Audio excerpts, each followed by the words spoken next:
And yeah, welcome to church. Everybody decides where they worship. Important thing is, whatever you do, be sure you're guided by the truth. So good morning, everybody, once again. Now, you know the drill. We'll start for real by 10, but as usual, let's talk. You can very well imagine that my subject today has been largely provoked by the gathering of ruiners in Abuja in celebration of the disastrous one who lives on the rock in Minna.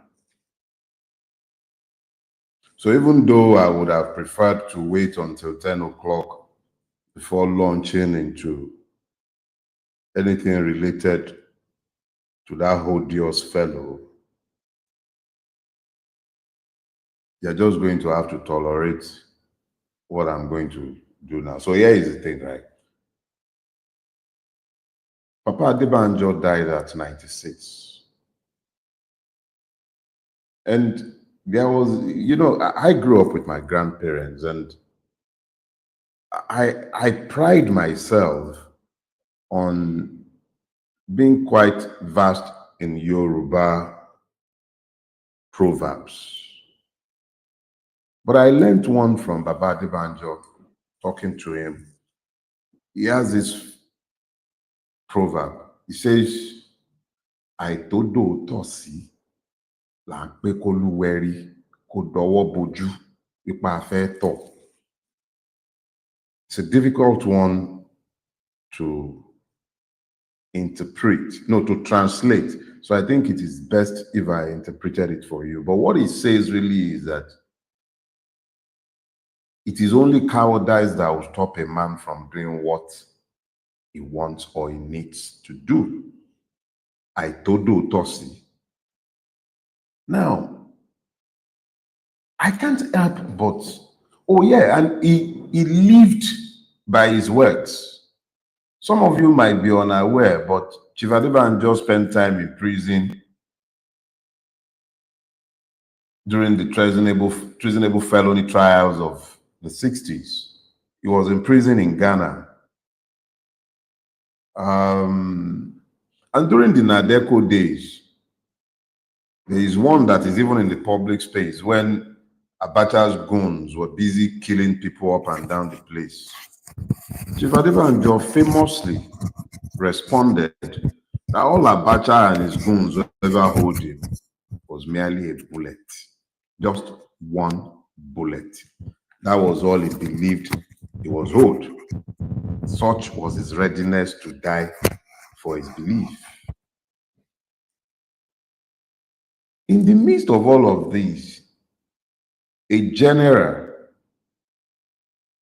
bandit,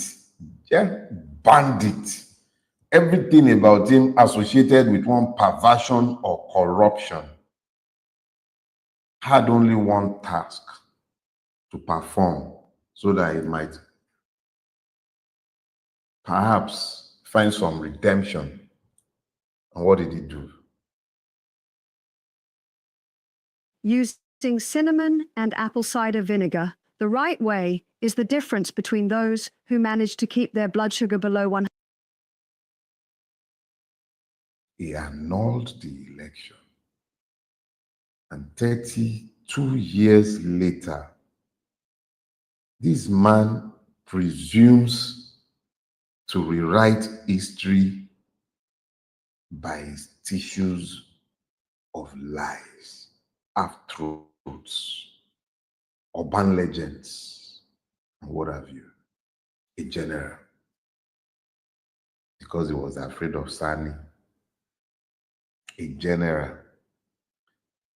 The only person who appears to still be alive amongst the many people who should be blamed instead of Ibrahim Badamashi Babangida, David Mark. That's the only one I think that is still alive. Every other person are dead. Yorùbá will say ẹni tó bá fẹ́ parọ́ alẹ́rìí òun wà lọ́rùn. Those intent on lying always have dead witnesses. All of Babangida's witnesses are dead. Oh yeah, and I got told a story about that book launch, or is it lie launch, or whatever launch. I'm told that even royal heads were busy fighting at the entrance to enter. Because just like everything associated with these ruiners, they couldn't even organize a book launch without stress. I was told of an Oba from Yoruba land. I won't mention names and I won't bother to describe. With his staff and office and crown and everything, they were busy pushing him around because he wanted to enter and the hall was full. I was told of a presidential candidate who was told he had no space in the VIP lounge. And yet, they were all busy jostling over each other to be in a place that merely validates the lies, the evils that have overtaken Nigeria. Who and who responsible for the ruination of Nigeria wasn't sat in that room, and even the wannabes. Don't let me go into that. Some people might, for whatever reason, believe themselves obliged to be there. But as far as I'm concerned, if you had anything of value attached to history and your place therein, you really had no business in that gathering. The road to the elections of 2023 came through 1993. It was history repeating itself 30 years later. And the only reason it stood is because other frauds had stood in the past. IBB started it. Obasanjo reinforced it. There is nothing Bulaba is doing in power today that hadn't been done by those who occupied the seat before him. And each and every one of those who believes that there is some sort of redemption that might be found within the current system merely fools themselves. It is not my job to make you feel good with yourself, but it is my duty to tell you what I believe to be the truth. Am I infallible? Far from it. I made horrible errors, both in my own personal life, my economy. I make errors every day, every last day, like each and every one of you. But when it comes to the subject of this our country, I think it is time we're honest enough with each other to tell ourselves the truth. However long we travel along our current trajectory, in the absence of an urgent reverse from our current trajectory, Nigeria will be destroyed by the lies that it has deified. It is sometimes quite disheartening when one is presented with the shameless spectacle of what took place in Abuja. It is quite disheartening. Disheartening that men are so completely lacking in sense of shame that they could not even see how the entire spectacle inverts normalcy and defines the insanity that has overtaken us. Enough said. And that is that as far as that is concerned. Go a few seconds before 10 o'clock. And then we can deal with this week's sermon. Deep in the oldest part of Cairo, there's a mysterious salon known as the Crown Temple, run by a group of Black women in their 70s and 80s, with hair so thick and long it touches the ground. Women fly. I see that question. When am I going to sue? My people says, Urukota Bama Somo Eni, any long way.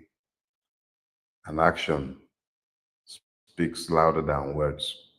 That is not to say you shouldn't speak, but when you are done speaking, act. I've spoken enough on the affair issue. I reserve my further actions for the courts. Good morning, everybody, and welcome to a brand new day. And yes, don't worry, we're working out arrangements to ensure that we collect your tithe and offering when you come to church going forward. Yeah, yes, make no mistake about it. This is church. You could have been in one of your churches, but you have elected to be with me this morning. So please, welcome to church. Now, for those who came earlier, you're already familiar with the provocations that led to today's topic. Now, here is the thing. I hate reactions. I don't like reactions. Reactions are for, usually, unless it's a reaction born of urgency, reactions are actually for less intelligent beings. Responses, on the other hand, is what the intelligent being would do. You'd assess the situation if you have time, you carefully study it, and then you respond. Response means that you're not being emotional. So let's just say that I might be a little emotional this morning.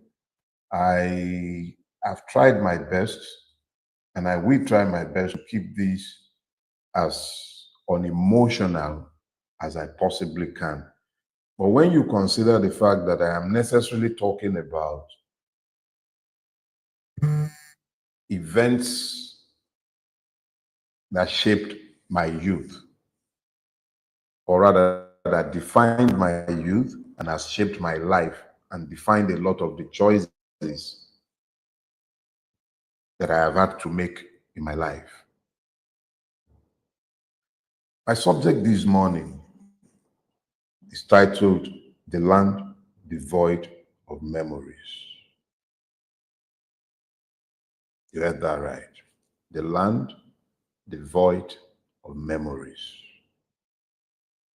I love my definitions, but this one is pretty straightforward. I was going to title it The Land of Amnesiacs, people who forget too easily. Nigerians almost always remember nothing of consequence, but they also forget nothing that divides them. Even the evidences of their own highs are quickly forgotten. I've been a pastor for over 20 years. This is a very important message that I urge every American to pay close attention to, especially if you live anywhere near these cities. If you've been paying attention to recent events, we are witnessing unprecedented times of societal collapse, and no one is taking it seriously. We have already seen early signs of destruction to our nation, like back-to-back hurricanes on the East Coast, wars. And in their intentional purpose of forgetting, they deny the evidence of their own side.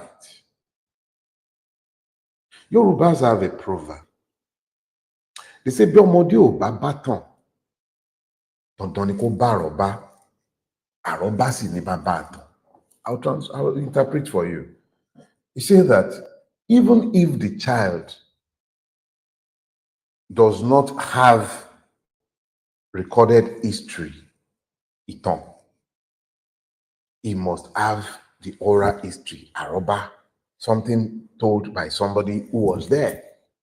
So even if it has not become the stuff of legend to the point of notoriety where nobody is arguing about what are the facts, for you to meet it as part of the history of your people or of the space occupied by you, there must be someone, because if it is contemporary history, there must be someone who witnessed it and who can tell you what happened. But this is for a people who do not just dwell in the present.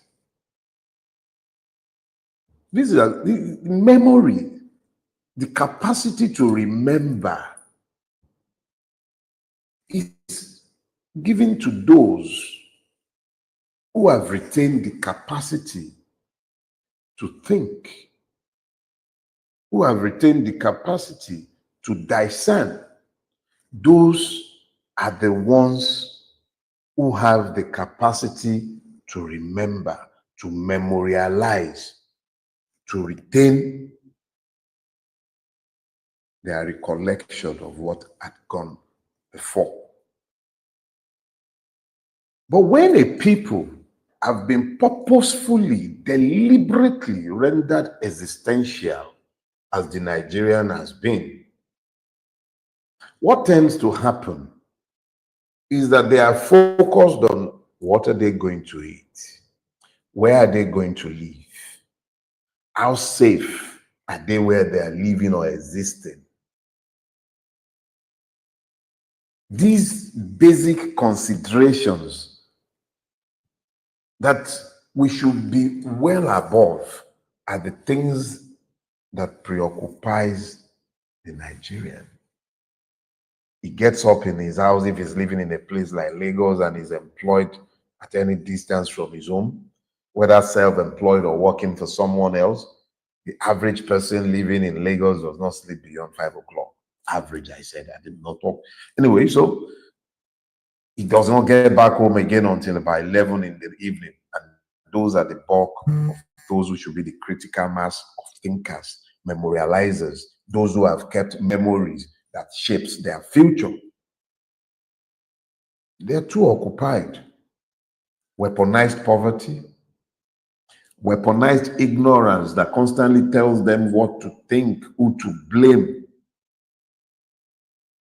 Their oppressors own the media, print and electronic. They belong to the oppressors.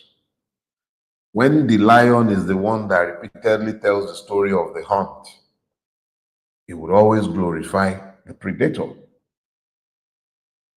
Constantly, they are told who to hate, subtly and by innuendos, and their memories are distorted where they are left. So you've got weaponized ignorance, you've got weaponized poverty.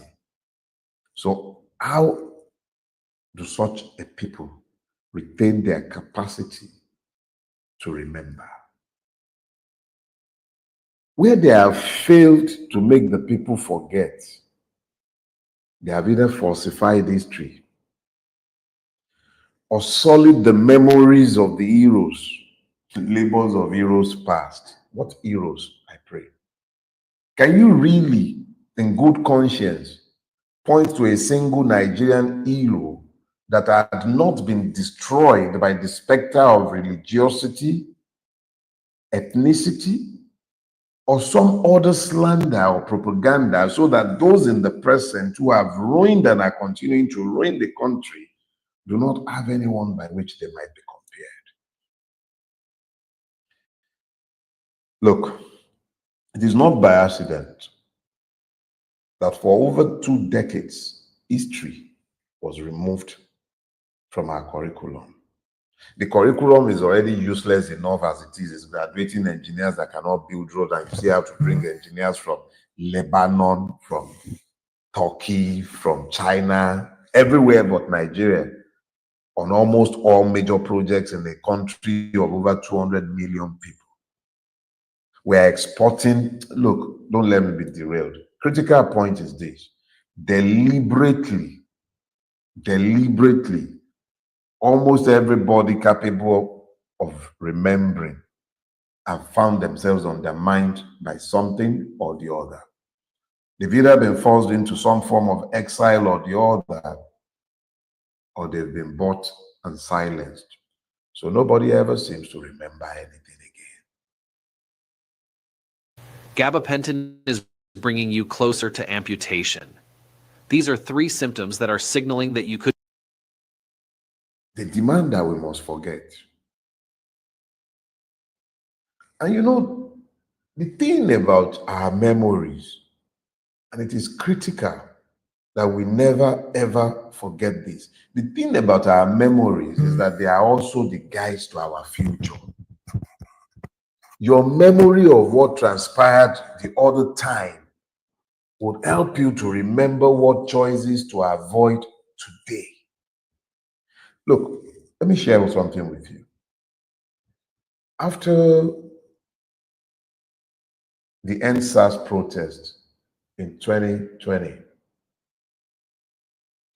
I began to observe a very strange phenomenon on my Facebook feed. Facebook was my introduction to social media. And then I noticed something very strange began to happen in early 2021, actually.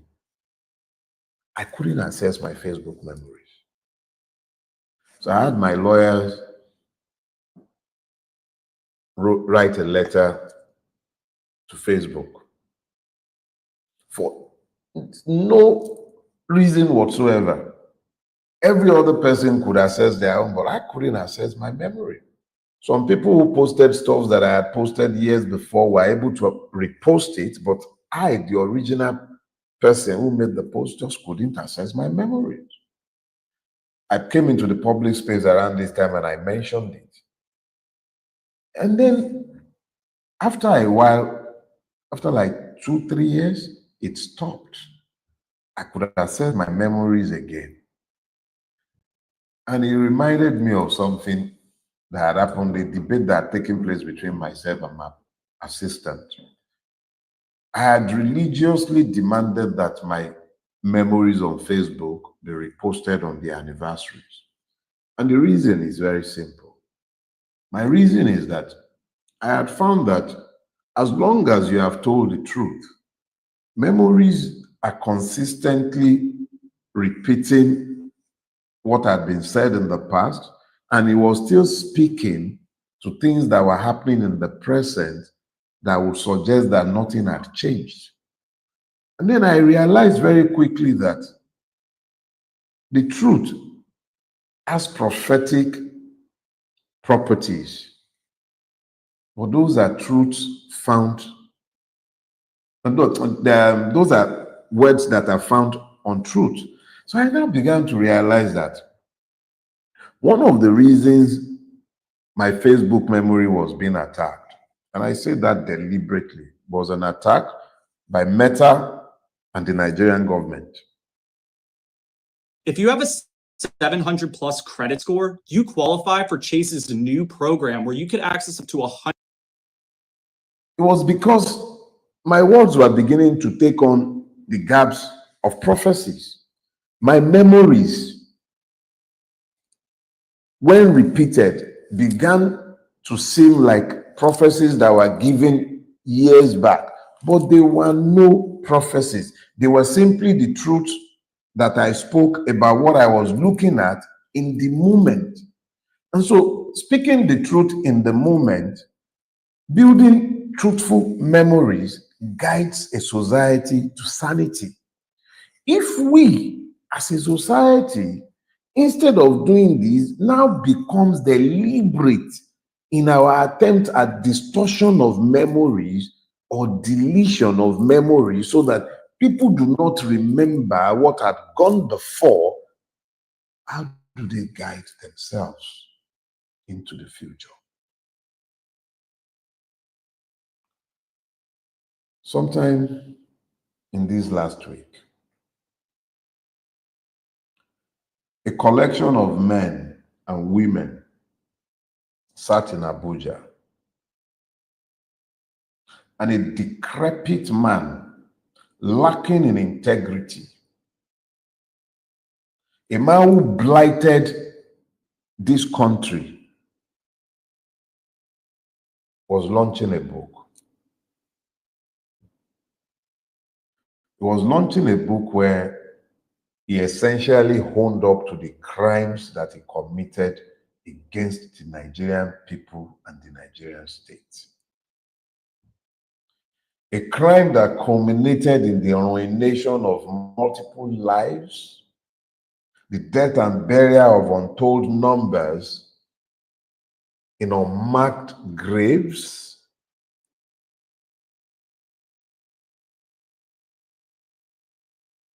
He didn't tell us, by the way, who killed Delegiwa. Not a word. At least I haven't seen any from the excerpts that have been flying around with the book that they are deliberately giving away cheaply because it's a bundle of lies. But sat in that room, before talking about those sat in that room, I think it is important that, without intending to scandalize anyone,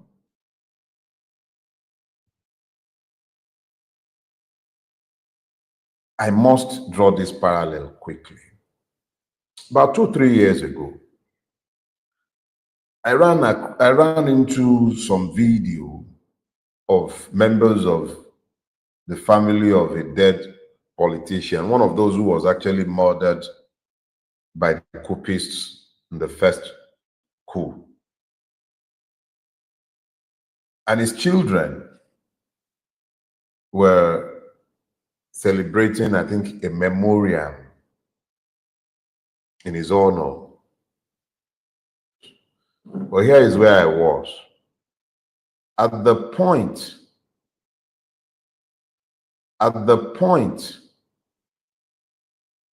when their father was killed in the first coup, the man was reputed as being the most corrupt of Balewa's ministers. But by the time his children were celebrating his memorial, he was being celebrated as a great nationalist. This is possible in a society that has failed to document its history, or that has resorted to a distortion of history,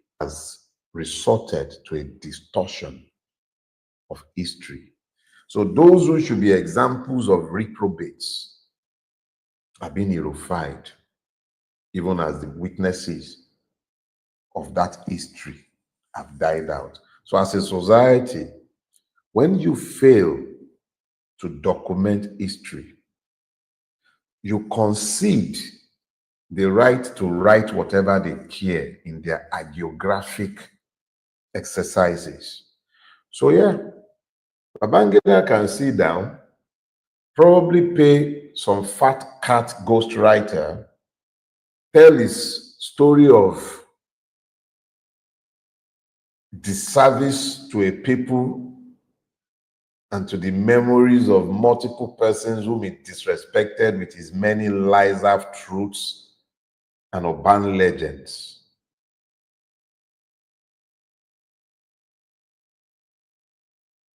And if we shall fail to take on the duty of preserving our memories and writing our stories, we will yet find that in generations to come, the rogues will be the ones being applauded, and they would have managed. I believe this is going to change your life. Yeah, that simple circle is a cell. Look. To criminalize the saints.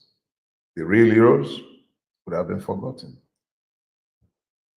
And then in that all, you have what I would call the mutual validation club. One of those, and I'm not talking about written history, I was there as a witness of history. I remember Chief Obasanjo, or shall I say General Obasanjo, in that season, talking about how Abiola was not the Messiah that Nigeria required. And when that Messiah came to power in 1999, stepping on the blood of Abiola, he did nothing to acknowledge the sacrifice of Abiola. He spent 8 years running away from the ghost and shadow of Abiola.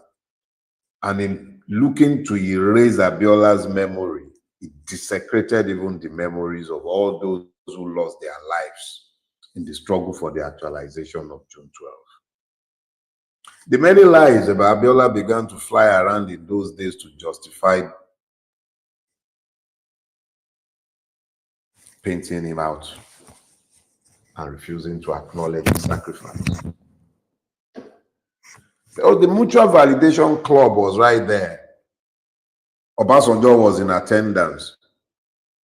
And there he was, even as Ibrahim Badamashi Babangida was acknowledging what we already all knew. MKO won the election. So what was IBB telling us? Oh, I forget. The Mutual Validation Club was right there. The Jagaban of the universe, who today sits in Aso Rock, a beneficiary of Abiola's sacrifices, was also sat there. Oh, and don't worry, I'm sure Mr. Peter Obi already knows exactly what I think of his attendance at that gathering. Nobody sat in that gathering covered themselves with any glory. It shows a crass lack of sensitivity for those who have suffered and are continuing to suffer as a result of what happened in 1993.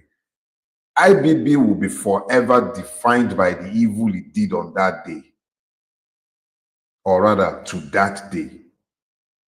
IBB is busy pontificating and blaming everybody but himself. A gathering of vultures. So let's be clear. All those who gathered there were merely members of a mutual validation club. Have you ever seen the magic glasses that can see clearly without glasses? This glasses can not only see. Ibrahim Babangida told us nothing we didn't know.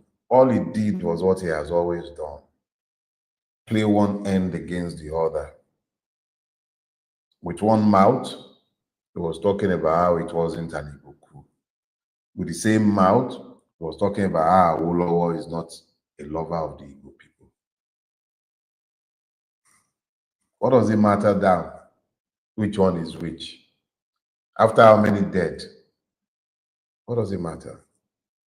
We have a duty to remember, because in this land, we're becoming a land of amnesiacs. We remember nothing of consequence, but we also forget nothing that will divide. The Igbo this, Yoruba that, Fulani this, Hausa that, Ijaw that. There is always a reason to be divided. There is always a reason to be divided. But have you seen them divided in their gathering of vultures? You forget too easily. But they never forget how easy it is to confuse you. They always stick with the script. We owe a debt to those who have died, not to forget. We owe a debt to ourselves who are yet alive, not to forget. We're the sum total of our memories, and when we as a collective forget everything of importance, how do we guide ourselves into our future? We owe a debt to those who have died. Moshood Kashimawo Olawale Abiola is no more today. He can't speak for himself. All the pernicious lies that have been told since his death to justify the annulment of the election, they were barely afterthoughts. I voted in that election. I wasn't a child. I was old enough to vote, and it was the first election in which I voted. All these pernicious accusations came after the fact, just to justify the annulment, to justify what a bunch of ne'er-do-well sat down in a room to do. If he was a drug pusher, Why wasn't this in the public space for us to decide whether we wanted a drug pusher or not? That was in the public space in 2023, and it didn't make any difference to the outcome because our choice did not count. The only reason our choice did not count was because it did not in 1993. If our choices had mattered in 1993, they wouldn't have dared 30 years later to tell us to go to court. Let us be clear about that. We have a duty to the dead to remember. Those who died, whether they were active participants in the protests against Babangida, the subsequent ruination under Abacha, everything that followed from June 12, 1993 till date, all the evils that have overtaken this country are traceable to the many actions of Ibrahim Badamasi Babangida before June 12, crystallized on June 12.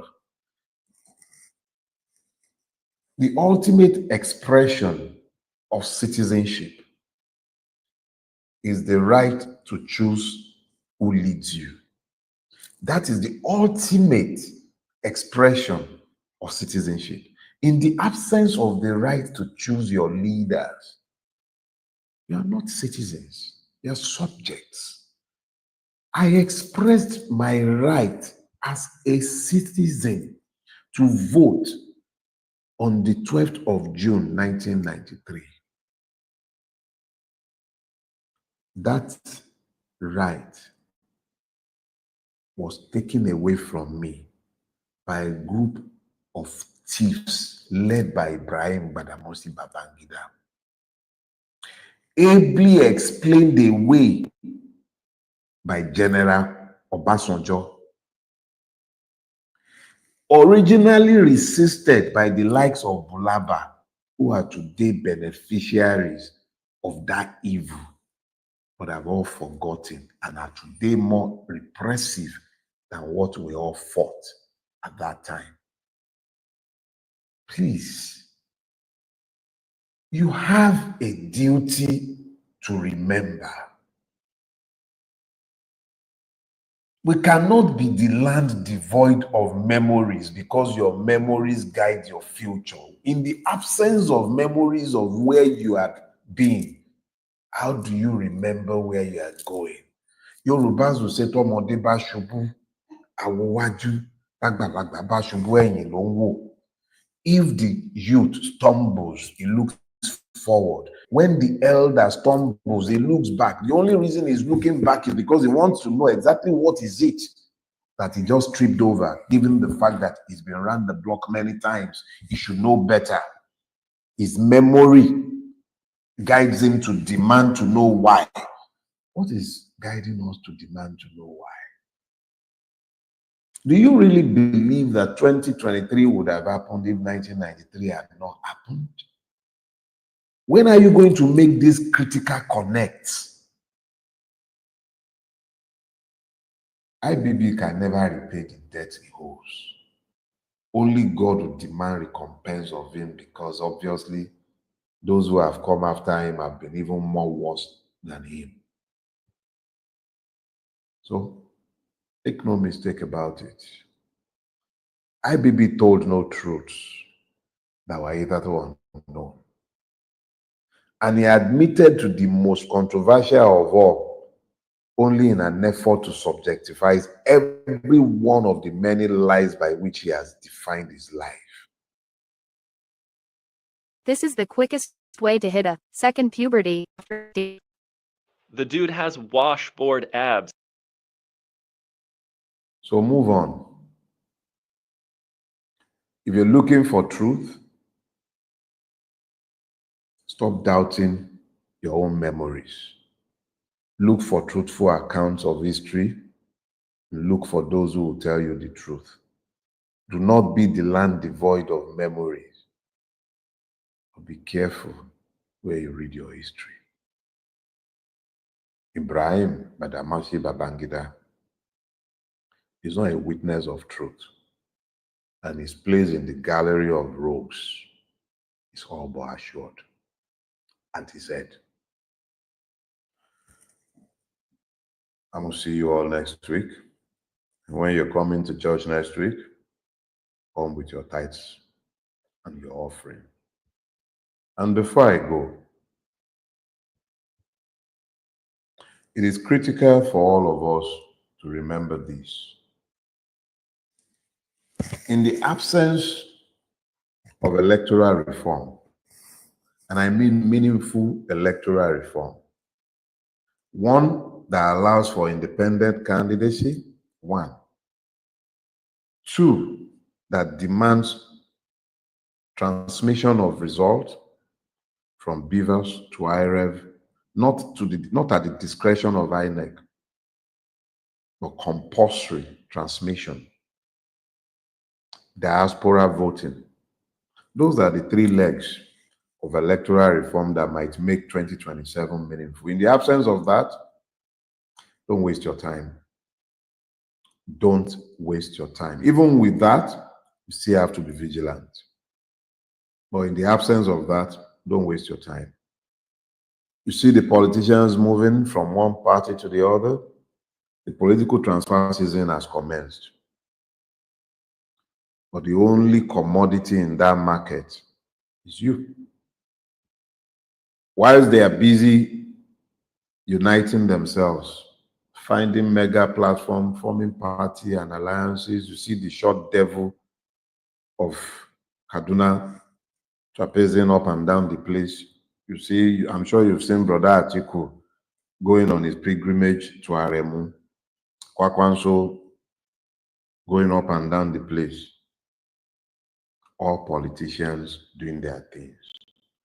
Their transfer season has opened.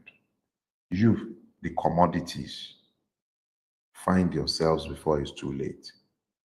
The only way you matter is if your vote counts. Your vote must count. Don't forget that. So I'm going to see you next week. Stay blessed. Love you all. God bless. I hope you heard that part very clearly. I hope you guys heard the last part very clearly. When he talked about diaspora voting, right? And he said, don't even bother yourself. I hope so. I really, really do.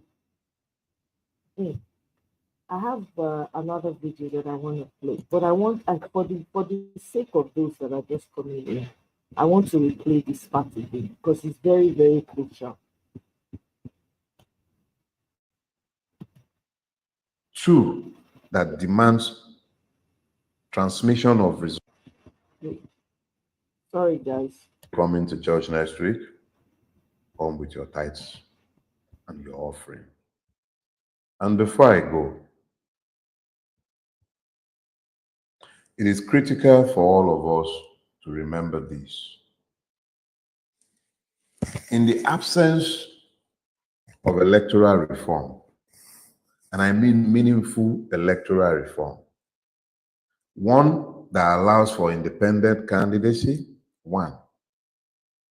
Two, that demands transmission of results from Beavers to IREV, not at the discretion of INEC, but compulsory transmission. Diaspora voting. Those are the three legs of electoral reform that might make 2027 meaningful. In the absence of that, don't waste your time. Don't waste your time. Even with that, you still have to be vigilant.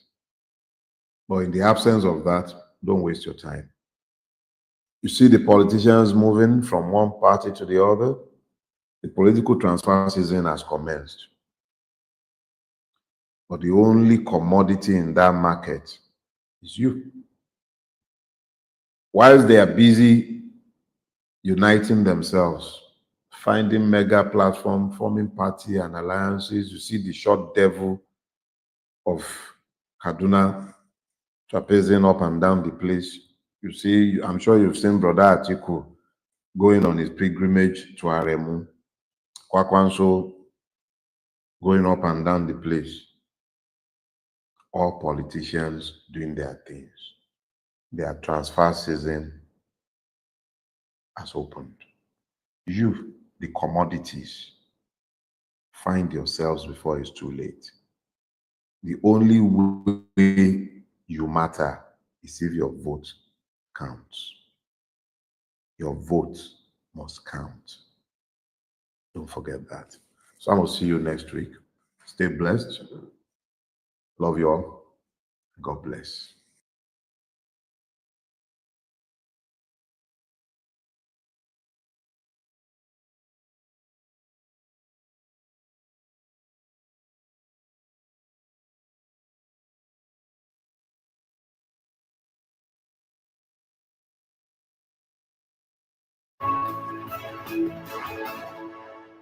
A distinguished lineup of guests converged at Abuja's capital last Thursday to witness the launch of former military President General Ibrahim Babangida's autobiography titled A Journey in Service, a book which sought to clarify several gray areas during the man's 8 years struggle on power in Nigeria, particularly his role in the annulment of the 2003 presidential election. He had this to say. Let's watch. This book, which chronicles my experiences, decisions, and challenges during our national service, tries to answer some of these questions from my modest perspective. My colleagues in arms and I presided over significant change and turbulent reform. We confirmed the annulment of June 12. Using cinnamon and apple cider vinegar the right way is the difference between those who manage 1983 election and how all that has impacted the evolution of democracy in Nigeria in the past 32 years, as well as possible lessons going forward. I'm now going to be joined by Dr. Akinfa Ponda, a renowned advocate for politics of national equity and a loud voice for restructuring the political foundations of Nigeria. Great to have you on this day live, Doctor. Thank you very much. Good evening, viewers. Thank you very much. So, let's talk. 30 years later, IBB has come out to say the election was free and fair. What's your first impression? Well, in the take you've just had, IBB is saying, is talking about inconveniences. Inconveniences. What a joke. People died. Lives were destroyed.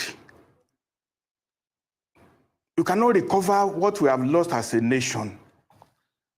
It just said it's inconveniences. What a sad admission. What a sad choice of words. The president is so regrettable that he's talking in these terms. He's dancing on the grave of people who were just maliciously killed. I singled out Bagauda Kalto is a journalist with Tempo News. He was actually burnt alive in the course of this June 12 crisis. What do you say about Bagauda Kalto? What do you say all the people who were killed on the streets of Ikorodu in Lagos? In the good country, if he says he accepts full responsibility, what does that mean? He deserves a bullet in the head, like Hitler did in 1945. By himself. Dr. Fakonda. He's accept responsibility? Yeah. Yes, certainly. I see that you question his choice of word, his euphemism. So let us sort of do a canvas writing. Yes, you absolutely challenge it. Besides the bullet in his head, if you were writing the script, what should he be saying or doing today? What are the right words or what are the right actions? He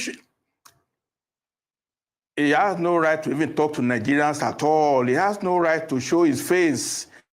He's supposed to be hiding in shame until he dies, to be honest. Look, let's lay the history. Yes, let's lay the generation of the soldiers from from 1966. Yes. It is now almost 60 years. Their class damaged Nigeria beyond redemption, beginning from General Gowon, who brought Udoji Awards to spoil the economy of Nigeria. General Murtala killed people in Abagana, in Agbo. He himself, how many people were killed deliberately, pointedly, without remorse over these years? It's not just him. It symbolizes the debacle of Nigeria in the last 60 years that we have had. Now, the effect of what he has done is much bigger than we think. Yeah. There are 3 days in Nigeria history now, 3 dates. Let's October have that. 1960, January 15, 1966, June 12, 1993. We started up as a country in 1960. It was truncated in 1966. 1990 will have been the point where we emerge as a nation, not a mere geographical expression. That chance was lost and lost almost forever. That's the greatest destruction on the Nigerian country, not the Nigerian nation. There is, Dr. And we have not recovered since then. Dr. Fakonda, there is an argument by some people who say that take away June 12, and Babangida perhaps could have been remembered or considered as a great president in terms of the fact that he did a lot of economic reforms, he did some infrastructure, and he indeed birthed the process that led to the election we call the freest and the fairness. I have had occasion in public and in writing to say Babangida is a paradox like Nigeria. So what's your take on that vision that take away June 12 and perhaps it could be considered one of the greatest leaders the country has had? Phoenix Energy is fueling America's future. We're dedicated to helping you build toward your future financial goals.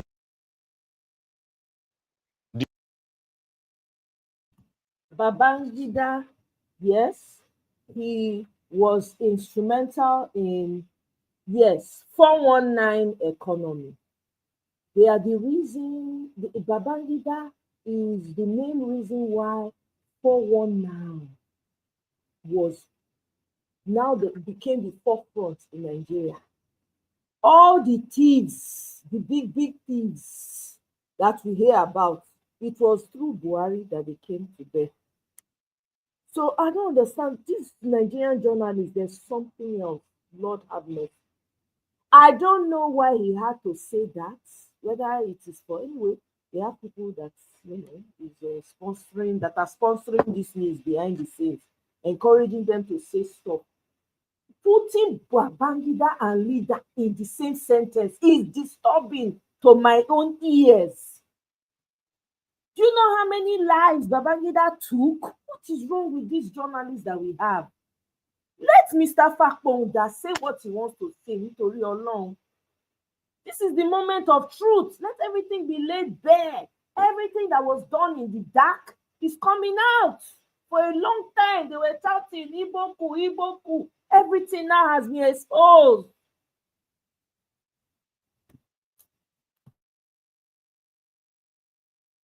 Do you buy into that, or do you think no? Well, sadly, we cannot take away June 12. If you are wearing a white cloth to an occasion, and you have a red spot on it, a stain, you will go back and discard the dress and wear a new one. June 12 has stained all his achievements. Okay, where is the achievement now? We have only 3,000 megawatts of power. Yeah. We are owing 141 trillion naira in debt. Yeah. We have a deficit of 14 trillion in budget of this year. The indiscipline that it brought about, last year budget cannot be implemented, it spill over to 2025. It brought in impunity. You can build a house, but you destroy it with grenade. It takes grenade to bring a house down now. You could have built a house for 10 years, but one act will just bring the whole thing collapsing. So your point is that with That's June, not the truth. Your point is that with June 12, there's nothing else to save in the story or legacy of IBB. Is that correct? I speak to all Nigerians who are around 30 years old who don't know what happened in those days. Yes. Why are Nigerians japping overseas now?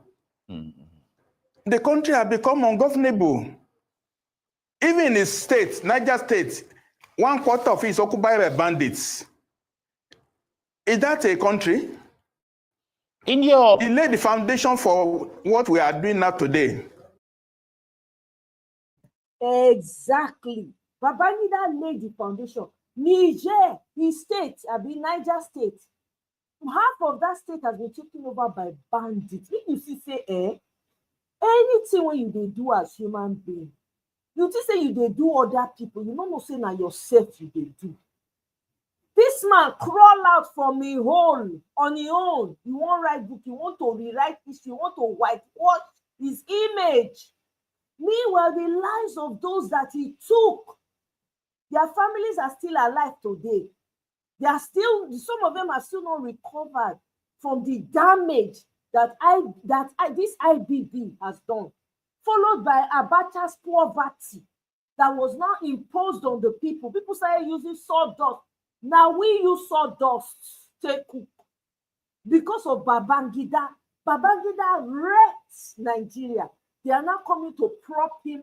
Oh God, that building, that picture that was taken with all of them sitting down, they are the maggots and the leeches of Nigeria. Those people don't deserve to be waka about. 2027, all these people that are talking about election, if not, in fact, now sit down, look in monkey business. I am very glad. Delivery to me has aligned it. He has helped me clarify it in my head. If diaspora voting not did that electoral reform where they want to, they not do Bivas to Rev, whatever they call it. Forget about election. You don't give us the yardstick now. Now that yardstick now go hold. So anybody that is coming to talk about election, that has not taken place. Don't waste my time. Everybody should sit down and just enjoy the remaining suffering. Hey. In your earlier submission, you seem to claim that from you identified 3 dates, 1960, 1966, and 1993, June 12 to be precise. Is it your submission that from 1966 onwards, all those that intervened, especially the military one, are guilty of where we are today? Is that, let me get that point right? They are guilty of treason until they are tried, until they show contrition, until they clear the debris out of all. We cannot make it. Look, up till now, the Holocaust people, they are still being hunted down in the world since 1945. Yeah. In Nigeria, we have very poor sense of memory. See the way see the ceremony in Transcorp this week now. See all the people who killed Nigeria. They are all dancing and smiling and slapping each other. Is that the legacy for the children who are not born at that time? Is that the legacy they are going to see? That you do crime and you don't do the time. There is no consequence for any bad misconduct.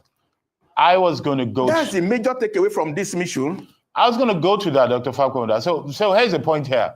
You feel there's no space for redemption or recognition from those people, but the past and present leaders do not. Absolutely. They do not seem to think so, because you mentioned the gathering that happened on Thursday last in Abuja that had a lot of Nigerian elites, political and business leaders there.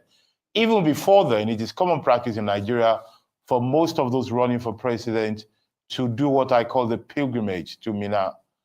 So let's talk about these Nigerian leaders and beyond IBB himself. Well, what's your take on the rest, since you're having this view?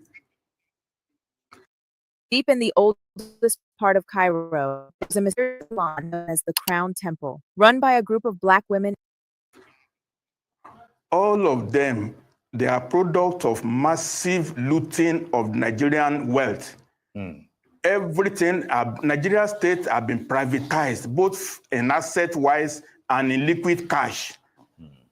You cannot believe how much money in private hands, raw cash. And Nigeria is bleeding. Nigeria is in deficit. Before somebody can donate 2 billion, 3 billion, he must have 50 billion in his account. Where is that money? Where is that money coming from? It's not from the... But wait, Dr. Fakonda, the money... That money from Nigerian state that they got it. Dr. Fakonda, the money is their money. What do you want to do about it? What do you propose? What did they invent? What did they invent to get the money? It's from oil blocks now. I've written a paper. There are 43 entities that has oil blocks in Nigeria. Oil blocks belong to Nigerian state. In any case, until we take the wealth of Nigerian back from these people and put it in public hands. It happened in Saudi Arabia in 2017. In 2017, the crown prince then assembled all the people who have big money in Saudi Arabia. Put them in Ritz-Carlton hotel and told them, please surrender all that you have so that Saudi Arabia can grow. We need to do the same thing. Somebody, I don't know. As I said, it will be 60 years next year that the soldiers took over the affairs of Nigeria. We have 1 year now to decide that all money in private hands, voluntarily surrender it. No one should have 2, 3, 4, 5 billion and be donating it as if you are pouring confetti on a wedding guest. Well, if they have it's obscene. It's obscene. I get your point. No, they don't have it. The money should be the money should be confiscated. In fact, that library money should be confiscated. Which library? Who is going to read the books? Is it the Almajiris in Niger State that will read the books in library? In Niger State, they shut down the Air Force plane. Dr. Fakonda, is that where they're going to read the books in a library? Dr. Fakonda, you're a man of constitution. Explain to me what kind of laws can you invoke to do that? I'm not against you. I want to be convinced. Doctrine of necessity. A doctrine of necessity. The doctrine of necessity has to be conveyed. Yes. Okay. We have 3,000 megawatts. Yes. We get 3,000 megawatts. We're stuck on it. Yes. If you don't want to apply doctrine, okay, what right did they have to privatize? What right did Babangida have to give all these oil blocks to people? Whom did they consult? Which law gave them the power to give public wealth to private hands? So your take, which law? Your take is that we should go back to challenge all the people who said Babangida has made me, I'm grateful to him. We should go back to them and say, hey, let's talk about it. Is that your take? Is this the end of learning languages? Meet InNets, the cutting-edge two-way instant translator that's become...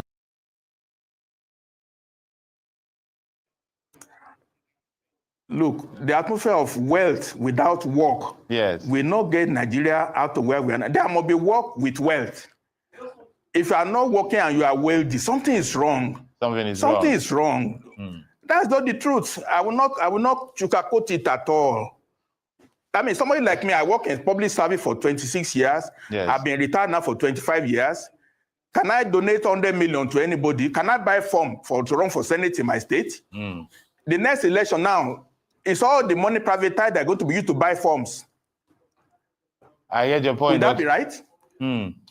You, Dr. Fakonda, I don't know. Before we let you go, you are from Osun State. Let's talk about your state. You're an Ijeshema from Osun State. What's your take on the local government elections going on there? What's your overall view? Well, the president and his attorney general brought an atmosphere of confusion into the system. Local government is a second-tier responsibility in the federal system.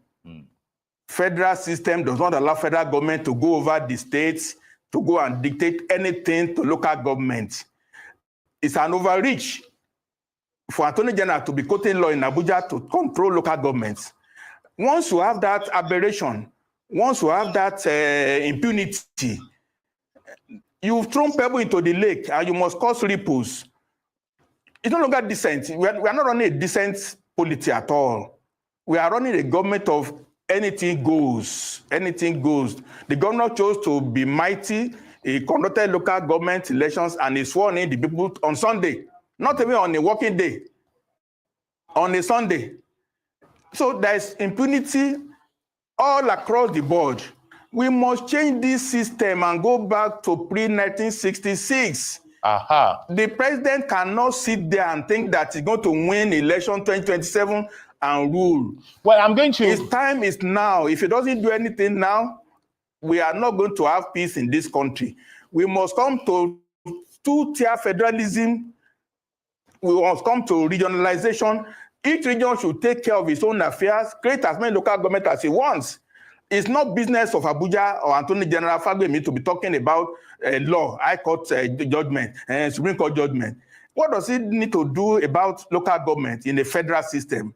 Okay, so everything is wrong. Everything is wrong. I know I'm going to go to your vision of how this restructuring thing should happen, but allow me to take a political question before we go to the institutional one. You talk about the president and the Attorney General of the Federation, but the governor of the state, he's saying no, he trusts the president, he's a Democrat, he's not accusing him of anything. Is he playing politics or is he saying the truth? Is he weak or is he being diplomatic? It's double talk. The president, the governor is a double talk. It just, the man likes to dance so much. So it's just, I mean, it's my governor, but it's an alawada, you know. So sometimes you laugh, sometimes you cry when he talks. So you don't know which one. Alawada is a comedian. So I thought he was a dancer. Now you say he's a comedian as well. And the way he dances, you have to laugh and laugh and laugh and laugh and laugh and fall down. So I don't know which one to take. He's a good man, but he shouldn't be running the affairs of the state. But here we are. Yes. The 1966 class of soldiers brought people like that to govern us. We, the most intelligent people, we are being run by people. Governance is a very serious business. No time to be dancing and clowning on these things. Well, I like the man. He's a good man on his own. He has to be a king of a town, not a serious governor of a state. Let him be a king. Then he will preside over marital problems and all that. But state affairs is for serious people. Look, lives of Osun State. Osun State is maybe number 32 in the criminal achievement. Osun State is a depressed state. It's a depressed state. What is it there to dance about? I won't dance at all. Well, at least Osun State. You might be number not. You might be number 32 in development, but you're number 1 in dancing. I mean, I don't think there's any governor that dances. Oh, no doubt. That I clap for my governor. I clap for my governor. That dance is better than him. I clap for my governor. Let's talk about your passion for, I clap for my governor. For restructuring. You're an advocate of regionalism.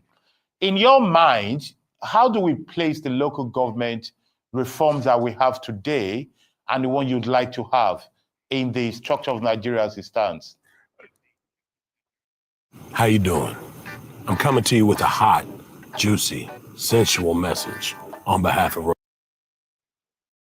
We are doing cosmetics, we are doing palliatives. We need to have a meeting. I have already a letter to Mr. President. He has a good opportunity to reform Nigeria in the right way. We cannot even manage 36 states. Nigeria is not solvent at all. We need to collapse the system. When we go back to regions, region will be strong. The states now will be provinces, actually. We need to cut down the cost of governance. We cannot afford 36 states, 774 local governments. We cannot afford it.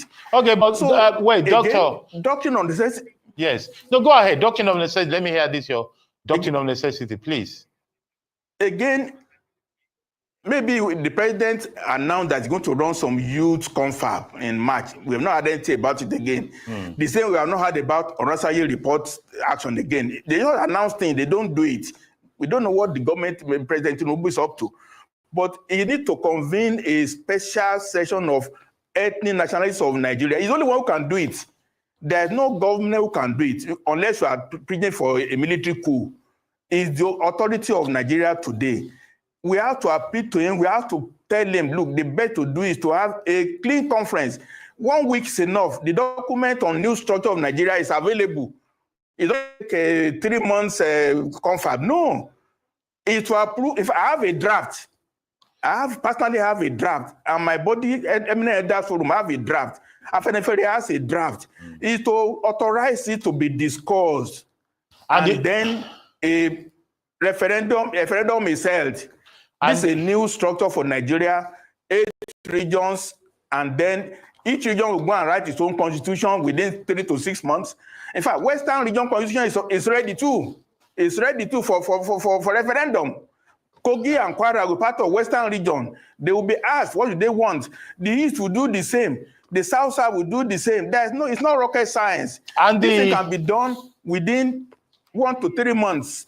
And the Patriots, of which you are part of, also are making moves in that direction. We must add to that. Absolutely. The raw materials are there. It's not going to take long. And look, if you agree on all this I'm saying now, it takes 2 to 3 years to implement. Before you do referendum, to pass the constitutions, to share assets and liabilities, to form new governance, it will take. In fact, we need to suspend the next coming elections. But there's no room for election to 100 million. Dr. Fakonda, before you suspend the election, let me ask you a question. It seems so clear and so logical to you why Nigeria needs to be restructured and why we need to go to the regional system and to reduce the cost of governance. Let me ask you an intellectual question. Who do you think is against this seemingly logical step that you embrace, and why do you think they're against it? So 2 questions into one. Who and why? The people who gathered in Abuja last Thursday, yes, they have in their hand, they are kingmakers, and they want to continue being kingmakers. Yes. If I want to run now, I don't need any money at all. If I go to Babangida and say, oh, Mr. President, somebody takes me to him, and say, oh, I want to run for governor of Osun State, he will grant me 100 million to go and run. So it's a kingmaker. But to run on my own account, it's not possible because I don't have the money. So the money class who are in Abuja this last Thursday, they don't want the change. They don't want to lose their power of control over all of us. But the people are suffering, and they are not merciful on the masses. They are not thinking of long term. They are just thinking of sitting on their own billions. And that's all. So I don't think we should. They should not wait. They should not wait until people start doing what happened in Kenya. In Kenya, they were said, "Look, you man, we know your houses, we know your children. We are going to do something about it." They should not wait until that time will come. They should not. So your appeal for them is to go for reform rather than wait for revolution, if I understand you very well. Absolutely. This channel is very important for them to listen that if they don't do what I'm doing, those who do not give peaceful change a chance will expect anything can happen. Well, okay. Even this Osun State matter now, anything can happen. Anything can happen tomorrow in Osogbo. Anything can happen. Okay, PDP versus APC. Dr. Fakonda, it's all well and good. You talk about the leadership, how corrupt, how they've looted, how they've not brought power. But what about the people? What do the people need to do? What is your appeal? What is your request from the people of Nigeria? Because overall, these leaders are few. The people are many. My own age group, we are the second tier behind the people who have taken Nigeria for a ride. Yeah. We need to convene a meeting of our own in Abuja in the next 1 or 2 months. That we wish to have G24, G34, G70. We need to have where many Nigerians come together as a body. After all, they confronted Abacha. It was led by civilians. They confronted Abacha, G34. We need to form equivalent of that now to say, Mr. President, you are there. National Assembly, you are there. We don't want what you are doing anymore. Let's get traditional rulers, the religious leaders. Things are not right. Things are not right. We cannot continue with the next election this way. We cannot. If you don't do something the next 6 to 7 months, and you go to next year's campaign where they are sharing money, 5,000, then we have lost it. We have lost it. And I saw that what will happen. Dr. Fakonda, thank you very much. It's good having you. I'm sure we'll continue this conversation on other forums. Thank you very much. Una don't hear Amo. So all the people, all those of you that are talking about election, 2027, this and that and the other. This is what we need to do. This is how we should need to strategize. Please, again, I don't throw invitation open. Make una come tell us how una wan take the structure una get for in place to ensure say that 2027 election e run as normal. Thank God for Dele Farotimi. He just lay out everything wey we need to know and do prior to. Otherwise, there's no need. Na that junction na stand. There is no need. If those electoral reforms, meaning a diaspora voting, being able to transmit where everybody go to see am from IREV, Bivas to IREV or IREV to Bivas, however way, we are wasting time. Time is going. It's not waiting for anybody. It's not. And I really like this man's interview because he just said it all. The people that are the problem of the country they all went, hi God, Nigeria, criminals at the helm of affairs, criminals, all of them. And everyone who went there too. I'm sorry. What are you going to do? Una don't forget what Babangida do us as Nigerians. Una don't forget what happened after self. After Babangida, the society went down. It was during Babangida's time that strikes, ASU strikes became popular. Prior to Babangida, we did not know any such thing as strike, ASU strike. It was during Babangida's time, and he did not care. He would keep students, kept us at home for years, 2 years, 3 years. Nobody fit go school. Every school was shut down. It was Babangida's time it started. Babangida's era was a prelude to the mess that we have in Nigeria today. And these people gathered themselves in Nikon and they were clapping onto stupidity and nonsense. The man writes book. He blame everybody but himself. Is that not nonsense? And you have great grandfathers, all those people that go to church and say, oh, every enemy of my father's house, every ancestral, all your ancestral enemies were sitting in front of you yesterday. Which day did they go and have that meeting?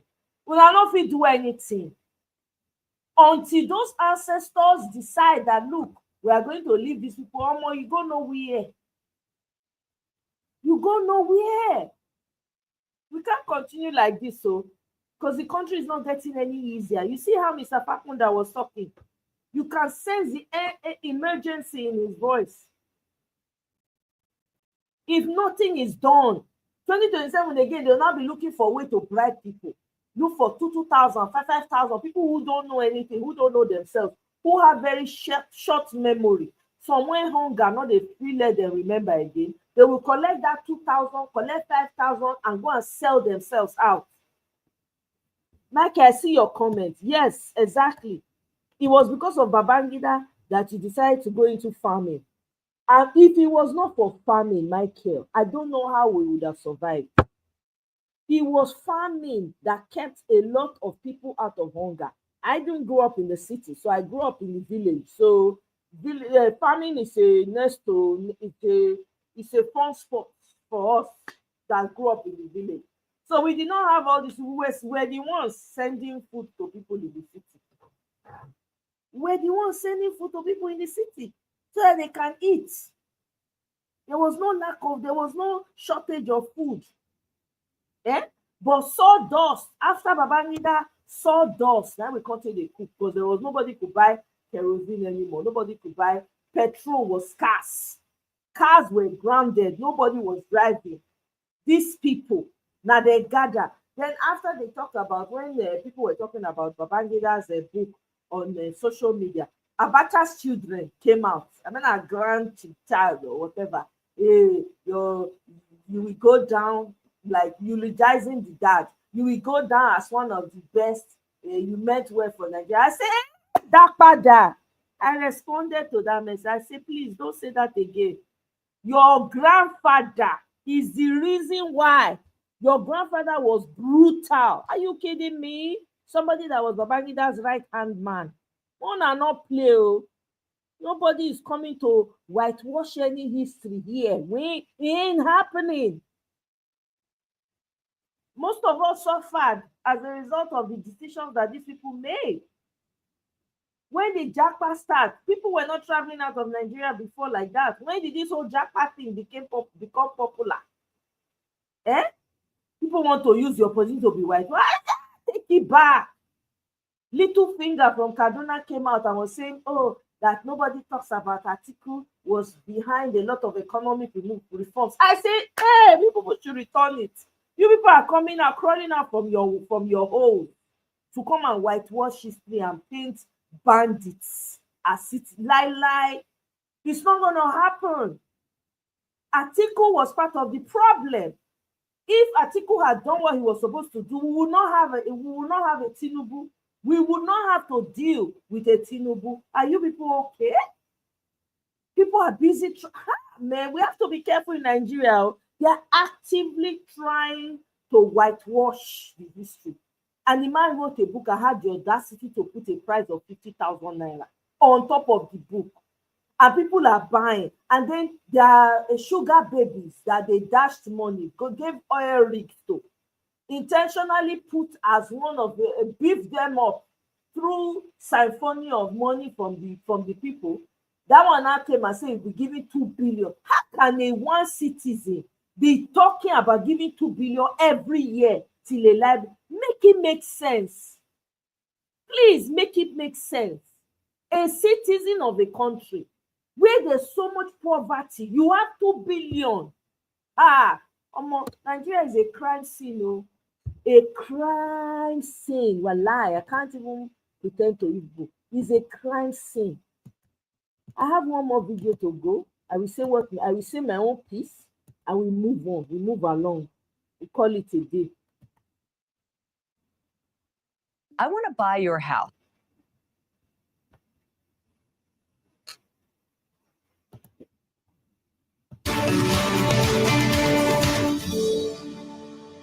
Well, let's reiterate at this point an earlier information we brought to you that the Arise News coverage of the launch of former military president General Babangida's autobiography, A Journey in Service, will be rebroadcast this morning from 10 a.m. to 12 noon.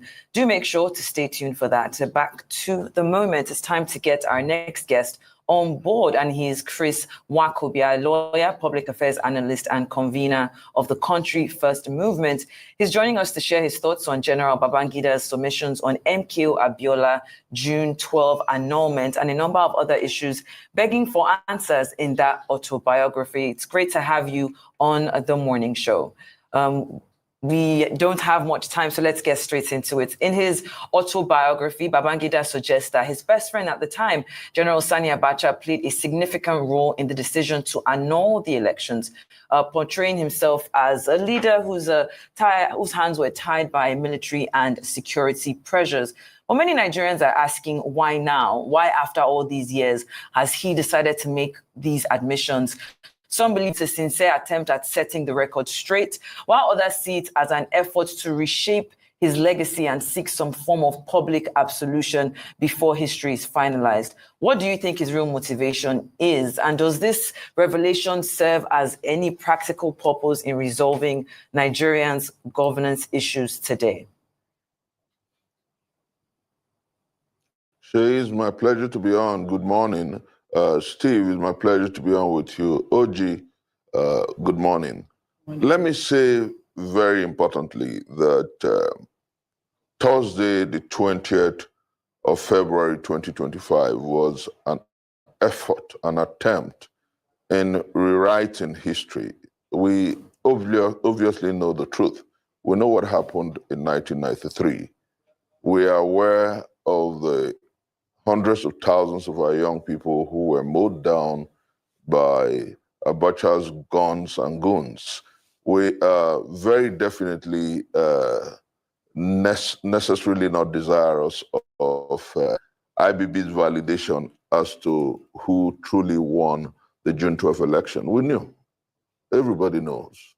And that's why I'm enamored by the reaction from the siblings, the family of Chief M.K. Abiola.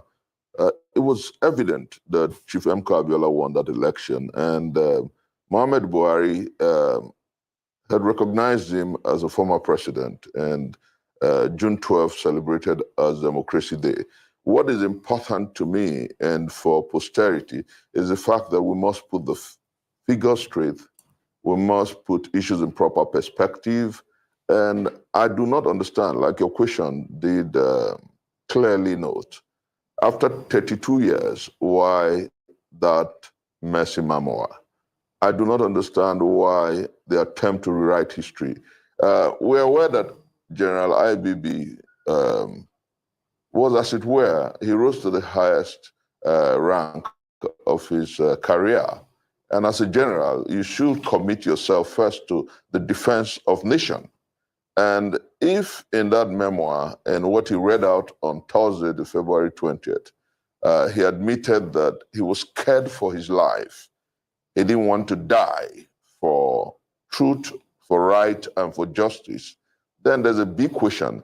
And I've heard a few people say that that book will serve for education, serve for information, and will serve to help position our country historically on the right track. And I'd say with the greatest sense of sincerity that that book will do no justice to our nation and our story. And I say this for three reasons.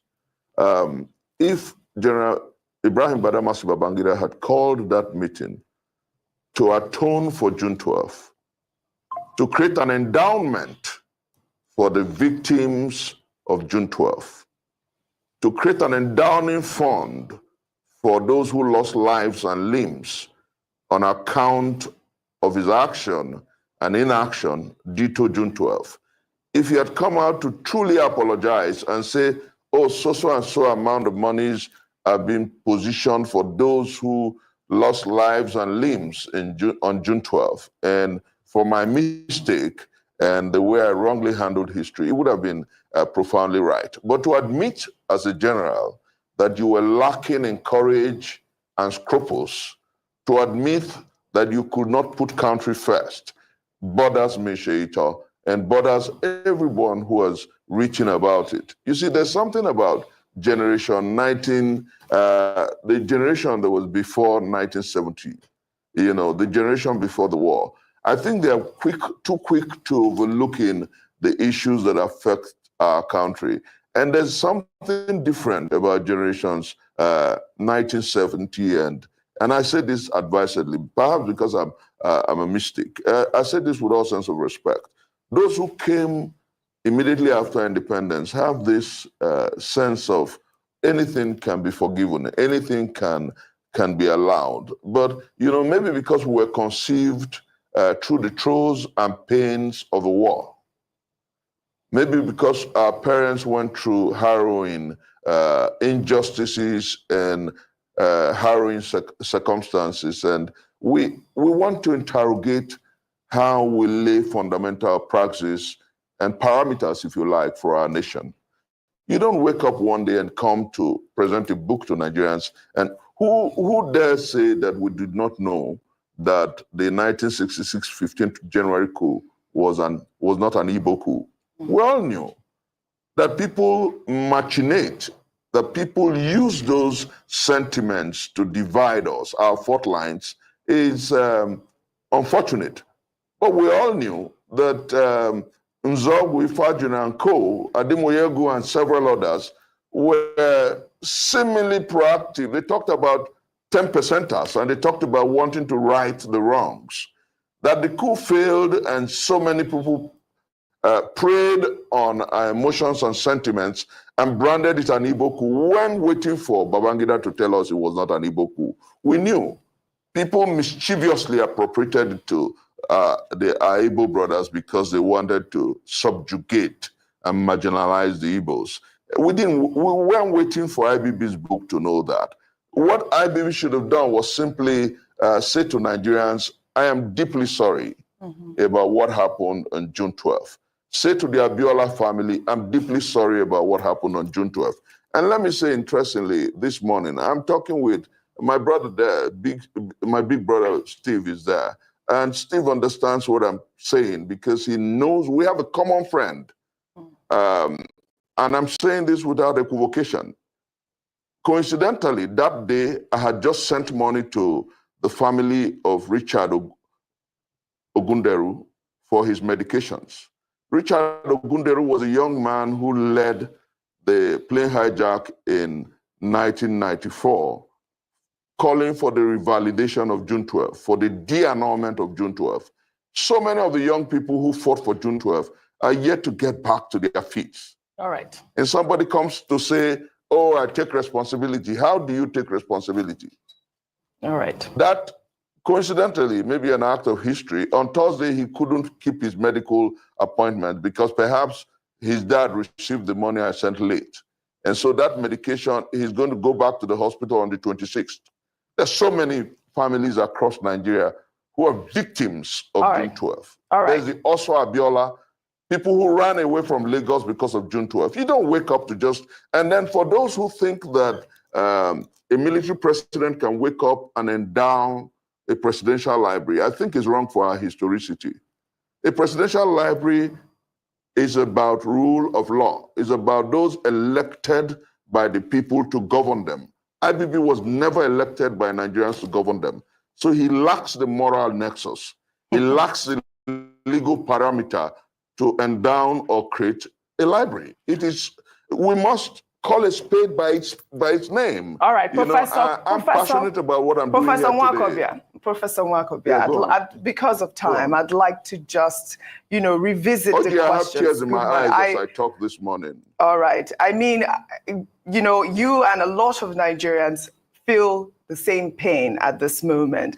And, I know that you have called for an apology. I know that they call him the military president for a reason. He did not apologize, but he did take responsibility. And, leaders of thought, a lot of people have hailed him for taking that responsibility. And that, I know that you don't believe that Ibrahim Badamasi Babangida, has done justice to his memory, just hearing from you by writing his book. But I believe Shaito had asked a question, which I would like for you to actually answer with this question, especially with that revelation that he was not responsible for the annulment of June 12, but that his friend, General Abacha, who was a chief of army staff, I believe at the time, was responsible. Now we have seen responses from Abacha's children, including Sadiq Abacha, who implied on Facebook that his father was a victim of jealousy and subtle betrayal. And then also we heard from Gumsu Abacha, who, had written weakling in a viral tweet. It was obviously a direct dig at IBB. I'd like your analysis on that particular revelation in that autobiography. Oji, with the greatest sense of respect, I think I raised issues about cowardice in my opening. And let me say clearly that IBB was a commander-in-chief.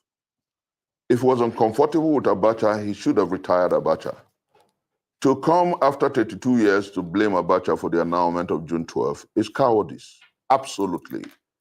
To come after 32 years to tell us that he was under pressure I don't know those who advise him.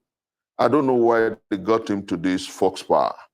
Let me say without equivocation and without mincing words that that was a terrible effort in image making.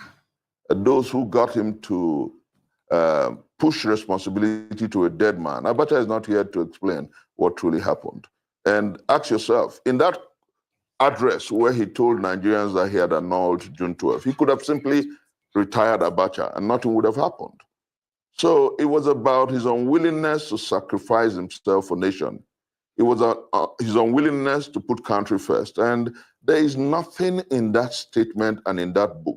Oji had spent the past 48 hours glancing through from page to page. That was why I started with the first point that got my Igbo brothers. When looking for somebody to tell us that the 1966 January 15th coup was not an Igbo coup. When looking for IBB to tell us that, we always knew that. And those who have preyed on that issue have been fair by half, have been smart by half. We know the truth about our country, and we know that the time has come for us to collectively call a spade by its name. And OG, it is very important going forward as a nation that we call out IBB and its people. We'll call IBB and those who attended that event. Some have called it the charade, but I think that it was a meeting of individuals of the same tendencies and sentiments to tell us that it doesn't really matter how history judges them. Because, like I said, I must repeat, there is no such balance as military president. And you cannot endow a presidential library. It is to tell Nigerians that military purchase and coups is okay. And a president is, as it were, is supposed to have been elected by the people. So if you want to endow a presidential library, you must be democratically elected by the people. So we don't have a problem with Obasanjo's presidential library. If Buhari wakes up tomorrow to create and down a presidential library, it is not wrong, it's not against the law because it was elected by the people in 2015. But IBB was never elected. IBB was never elected. So we must wake up to the urgency and the reality of now. We must, as a nation, learn to put issues properly, put the beams and the pegs in the proper place. Save and except that is done, we'll be dealing great hardship and injustice to posterity. You cannot have a military president endow a library. That's to say that impunity is right. That's to say that anybody can just wake up tomorrow and sack the parliament and throw away our constitution, and after 20 years endow a library. We must put issues in proper perspective. All right, Chris, thanks so much. Let me first thank you for drawing attention to the plight of that young man, Richard Ogunderu, who was the leader of the movement for the advancement of democracy as at that time that you referred to. I hope that he survives it. But his story, like that of the other three gentlemen friends of his, you know. Richard, I don't have money. Let me say, Steve, I'm not interrupting. I don't have money, but if you call Daddy, he will tell you that time and again, almost on a weekly basis, I send money for the upkeep of that young man. No, that's fine, and Chris. I support for his medical. I'm just saying that, you know, his story is part of why we can't forget. Stories about June 12th. Without thinking about those people. Absolutely. But let's move on, Chris, to the question. We really don't have time. I guess this will be the last question for you. You used an important word, atonement, which you said was missing in all that General Babangida did at that book launch and fundraising that day. I would like to add the word healing to it. And in doing that is to ask you what your thoughts are as to the rich guest list and the amount of money raised for the purpose that you have now described. It might even be considered as illegitimate.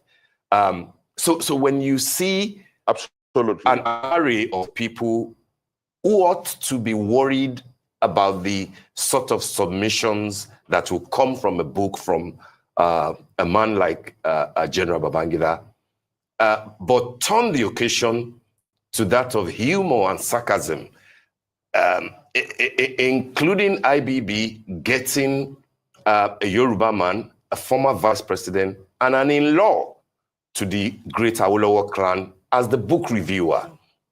Do you think that what all this says to you is that General Babangida has again succeeded in playing everybody, in being true to his cognomen of Maradona? Because at the end of the day, he didn't apologize for anything. He didn't atone for anything. He only said that he took responsibility. And then people laughed it off, and then monies was raised.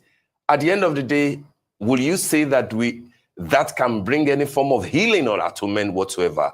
Or this is the story of Nigeria, that 32 years after, we laugh it off and we just move on. Steve, with tears in my eyes, let me say that two major individuals in that event broke my heart deeply. Our immediate past vice president is someone who I defer to greatly, and he calls me affectionately Junior. And I bled, and I had a bile of anger when I saw him reviewing a book that, and that's why I said, Steve, that generation post-1990, if you don't have an advisor from generation post-1970, you go get one. There's something about those people. We think about putting the square pegs in square holes and doing things right. If I were called upon by my boss, the former vice president, Yemi Osinbajo, to advise, I would say don't review that book because it won't heal no wounds. I talked about atonement. Steve, at the Korodu Road,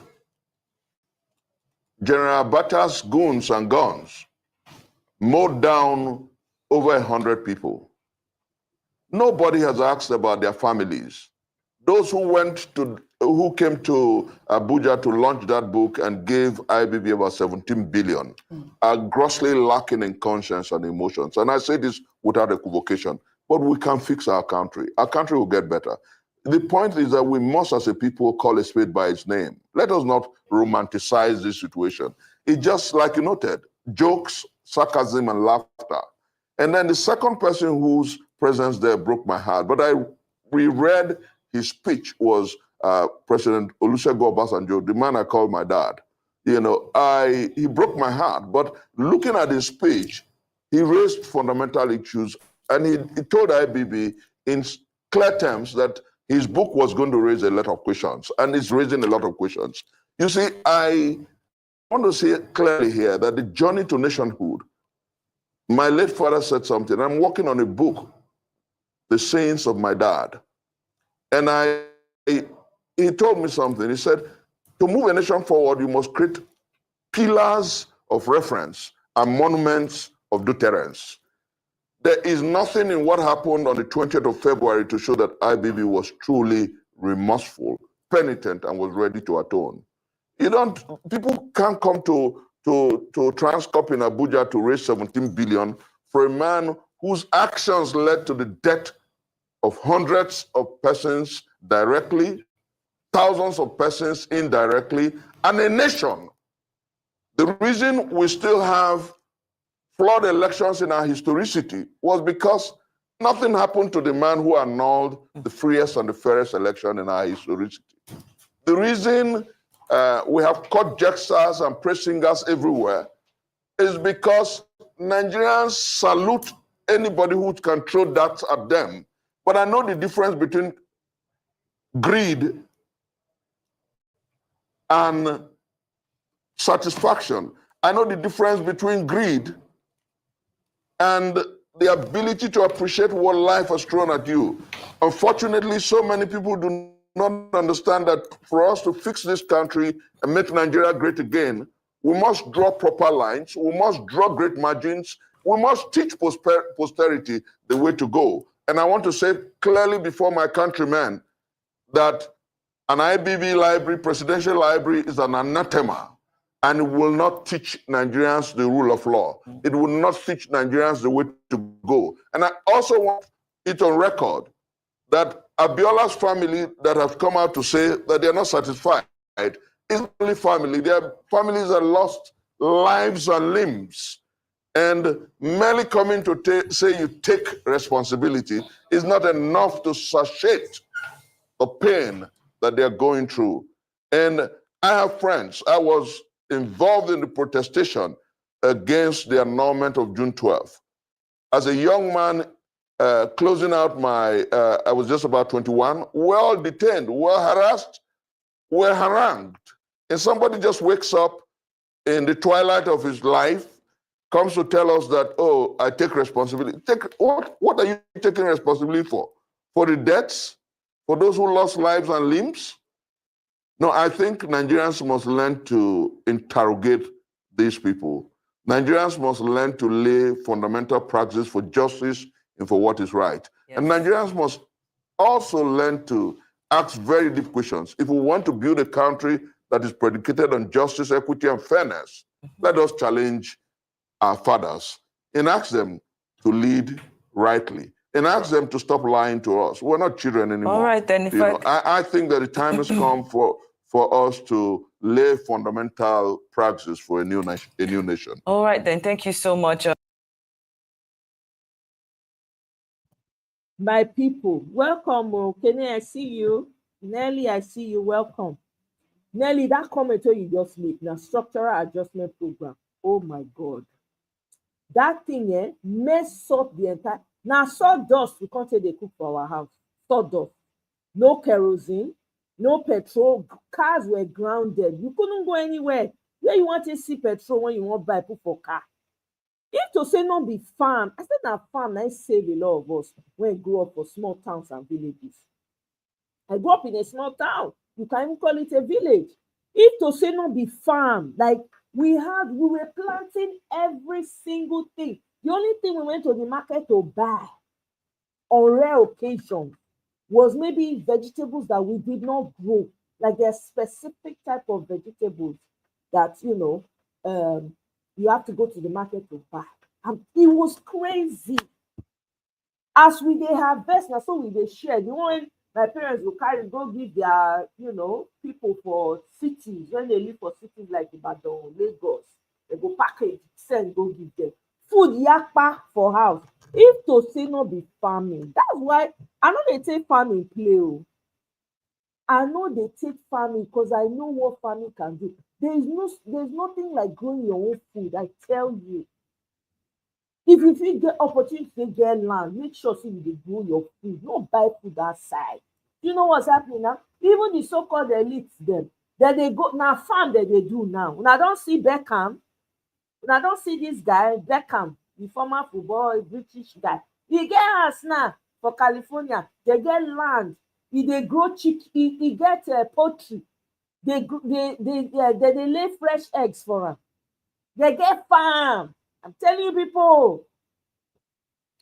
I see person send me picture of some houses for Italy, some row of houses built like those huts. When if you go village, you go see all those huts when they're built with mud houses. They can't put thatch roof on top. That's how they are building small towns in Italy right now. Copy. But we know they feel value our own. You see this, our leaders, this militarily, Babangida, Abacha, they will never. We must not allow them rewrite this history. Me no waiting we suffer from my own house. No lights, nothing. Now during a Babangida time, Naim ASU strike can't become something. Prior to that, there was one. When Babangida come, he can't make her popular. The number of people that dropped out of school, people when I start school with not being my graduate, it was crazy. You go send people, no care. People, children just stay house. Nothing to do. Born to tears. No light. You can't buy petrol, nothing. Everything just started. These leaders, I'm sorry, all of them. All those people when they sit down for that, the Transcorp heating or whatever they call it, leeches and maggots. The problem of our society in Nigeria, now they come out, they write book, they get the mind to sell at 50,000. Me, I just say, lie, I don't go read, I don't go use my 10 cup shishi, no go drop. Until somebody started sharing it for free online, I just went to download it and say, we shall read the lies. We at least know so we read the lies so that we can come and counter. I put a poll up. If you guys want us to read it and counter and laugh and give opinions, you guys can take the poll. Depending on the poll, now we go take determine whether we go read them. In fact, let me start a new poll here. Make I gather everything together and then you go determine, then you go tell me at the end of the day what we go do. All these people. They come out the audacity. The man come out with a full chest. One quarter they talk. They blame person when they don't unalive. Yeah, person wey not there anymore, wey not fit defend himself. Those ones children come outside now, want to dey pay their father. That say that father, which father? Please. My grandfather was, I say that father, which grandfather? Your grandfather that's the sole reason why there was a lot of suffering. Nobody they fit talk that time. If you sneeze, they go pick you up on a live view. Are you serious? You people should not start to not start with false narrative. This generation we dey so lie, we will not let it fly.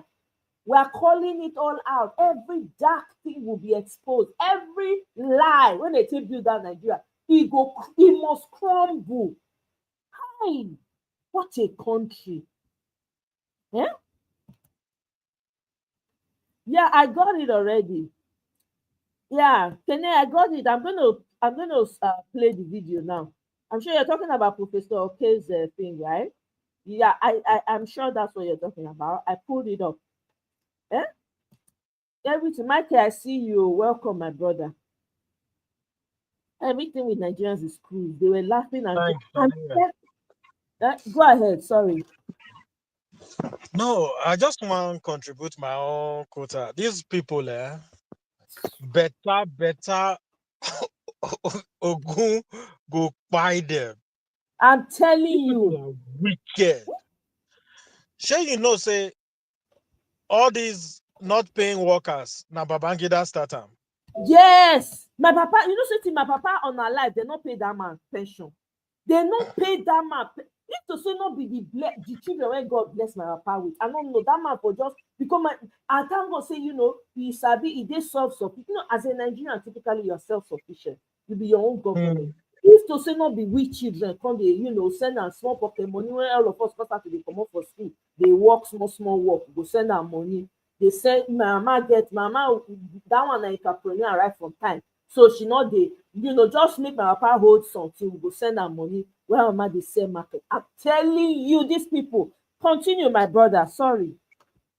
No, Allah. You see, this during Babangida's time, my dad they worked for UBTH that time, and my mom na teacher. So my dad was federal, my mom I think was state or local government that time. They know they receive any pay. They didn't receive pay for 6 to 9 months straight. I say now only that period in time. Now I know what it be hunger. So far, hey God, oh, no petrol, no kerosene. Now, like I talk for the comments what I make now only when my grandmothers, because both of them were still alive then, when they go come, they'll come visit. It go be like say now fair, food fair. Now we do for our house that period. That's so now they'll send all manner of food to now. The gari go taste different. Everything will come taste different that period. I see my parents that time, man. They for the first time in their lives, they started going around asking for money. Everybody was just like this Yaya Tifnubu they do now, where we say people they beg. Now it happened that time. This was the man that started it. And then when Abacha now came in and school started going on strike, now Babangida starts destroying the public school system. By the time Abacha entered, the public school system was already dead. Because I went to public primary school. Yeah. My younger ones, they didn't allow them to go to public school. And this was in the 90s. Because by that time, public school was already dead. It was Babangida that caused it. And then Abacha, you see this criminal enterprise of selling our crude oil and buying imported oil, petrol and diesel and all that. Now Abacha starter. So all these people, they continue from waiting all these other criminals start. We not to experience anything serious during Buhari's time because Idiagmo was there trying to settle everything. We thought Buhari was an okay person. But everybody, even when Buhari was around, because I was a child then, knew that it was Idiagmo that was trying to sanitize the system and not Buhari. But when Buhari came back, look at what he did to Nigeria. Took us back again to 1985. And then this Tifnubu just can't settle laws between Babangida and Abacha era. Now he just settled Gidigba. Simona stayed there. That's why all of them were all laughing that day now when they were there. I wish people know now that day we for go blast that place, kill all these people. They need to go.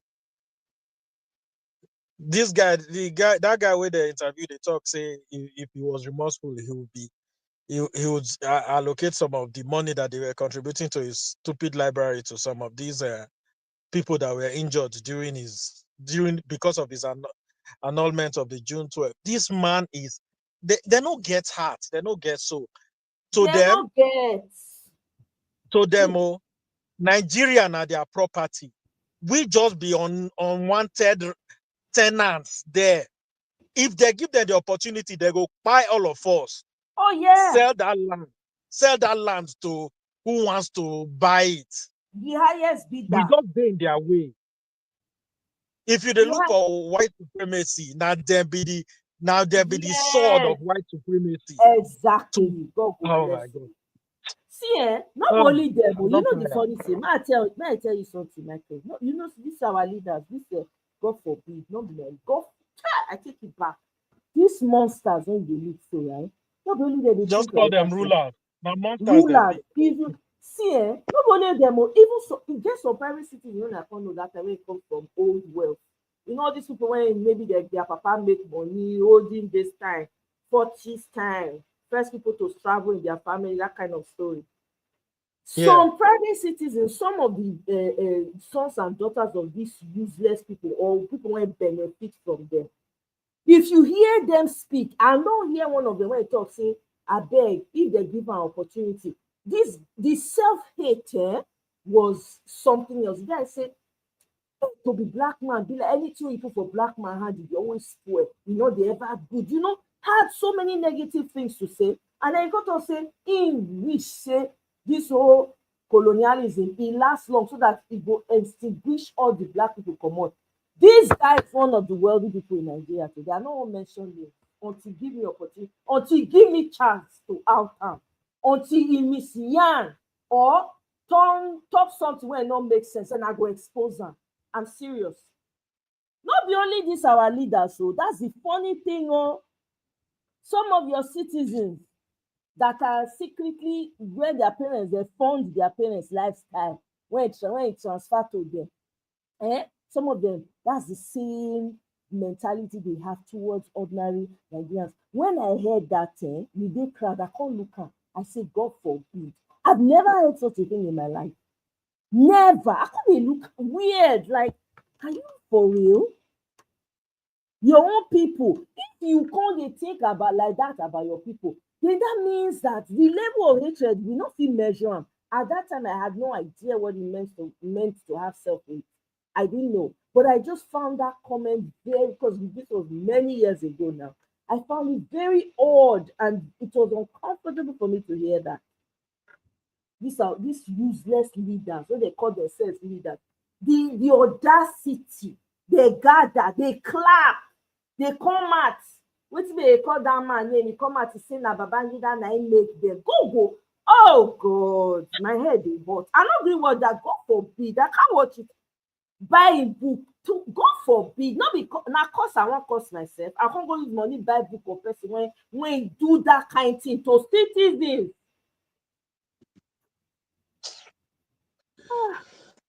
Before Abacha, sure you know say all these sawmillers they were burning sawdust in those days because sawdust they don't know where to put them. Nowhere They don't to know where to put petrol. am. I get classmates that time where be say in his search for sawdust, he accidentally went and stepped inside one of those the sawdust that they were burning, and that guy's feet, he almost lost his feet. Both of them. Young, small boy like that too, because we were under 10 then. So when somebody come they talk about now, say, because he annulled due to Nigeria survived. Who survived? Who survived? Name me the Nigerians that have survived. You know the millions of Nigerians that have died because of bad roads. You know the millions of Nigerians that have died because they don't have access to just basic medications, just basic stuff. Some people go, you now only, you know, say I small that time. And you go just hear, say somebody sleep, die, or somebody they waka, say headache, go just collapse, die. Now, when I don't grow, now I can't hear about brain aneurysms and all stuff like that. People were so stressed that they were dropping dead. And now this man go, they come, they talk, say, we survived. When Can most you of all, imagine? our generation, don't they wiped out? Nothing to show for us. Even those of us who travel out, nothing to show. The corruption don't eat so deep. Now the people where they work for banks go even help these people siphon money out of Nigeria. And then when they say money not in Nigeria, those are people where they will work for bank go run follow that money too. Because we don't understand the basics of just economics or finances. If the money they run from Nigeria, nobody they pump me back into the country. There's no way you can stay there legitimately. You have to run after your resources. So when these guys come here, they insult Nigeria, whereas now them help destroy, even in their own small way, without realizing it. The thing they piss me off so much so that, man, if I get Koboko, you'll see me they beat elderly man for street. Every Nigerian supposed to carry koboko. They know those people not be elderly. God forbid. They not be elderly. For me, I know they look am like that at all. Everybody get their own opinion. You know, there's no elderly in that. Those ones are ruiners. They're not qualified to be. They are ruiners. They should be called by their names that they really are. They are ruiners. Nothing when they leave for anybody behind. Thank you very much, Nelly. Imagine paying a school. They don't thief all the money for Nigeria, they can train their children. They think say their children life go better. Wherever those children are, now they go still see them as less than. If they let them remain in Switzerland, you get where they go fit go, you get where they don't go fit go. The problem when their parents create, you go follow them all the days of their lives. They go they look for solution, they no go see them. I'm telling you, because what did they leave for people behind? Other people, you go see people, they go say, oh, my grandfather fought for this. Now because of my grandfather, now we get this access to all of this. You cannot say that in Nigeria. Realness. Now if fool the country, realness. Now you can decide, say they go impose themselves on the people. And they know say they don't get any plan. Because they get aid from outside, when they help them, they go further ruin which future bright for Nigeria. Please tell me, and which person future? Even the children when they born today, their future they don't reckon. They don't reckon. It will take somebody that will come and will have to go through the pains of rebuilding for the children that have been born today to even have a semblance of opportunity when it gets to their time. Now, those ones when they call leaders, people go they waste their time, they go church, go they shout, die by fire, all ancestors of my father's house. But they're in front of you, you can't do anything. I was on TikTok that day, one guy they talk. He said, allegedly, before the election, they carried 200 million give Adeboye. Make it mobilize the members. After the election, they give her 150. The guy say, quote me anywhere. In fact, let them come and sue me. I'm saying it. This is what I know. Can you imagine that? That is somebody's grandfather. He go expect say now, in children life don't set finish. He go expect say all the money in thief. He don't use and build the children life, but not lie. Those children don't go ever yield amount to anything. There's no amount of good that can come out of them. They go be like vagabonds. As they take turn people, children upside down, people were not supposed to buy, they buy them. People when get solution for the country of the problem of that country, they're not gonna give them opportunity, they go suppress them. Some people are like walking dead. It be like dead man walking, according to John Grisham book. That's what it feels like. Because when you're not able to really express yourself and be the best version of yourself in your own land, it be like say you don't really buy the person before you even buy. And you especially children, grandma. How many of the people when thief, when ruin Nigeria, how many of their children they hear their name anywhere of value, of importance? Nowhere. No, we never hear their name. It don't fit. And once their papa go, now so everything they go. They know they ever amount to anything. Anybody when they that level, when they say they chop money, they collect money, their children know they ever amount to anything. Now so their name they disappear from the face of the earth. I'm telling you. I beg, continue, my brother. You get some of my friends where be say not just you get people where don't come out from Nigeria thinking, oh, they don't leave that life behind, everything don't they fine. Like you just talked just now. You go think, say, because you don't come out, you go come become the best version of yourself. If you know the amount of Nigerians where they fall, they collapse, still they die for the Western world, just because of the stress or where they follow them come this part of the world. Not be just Nigerian stress. When you come here, you they think, say, okay, now I want to become the best version of myself.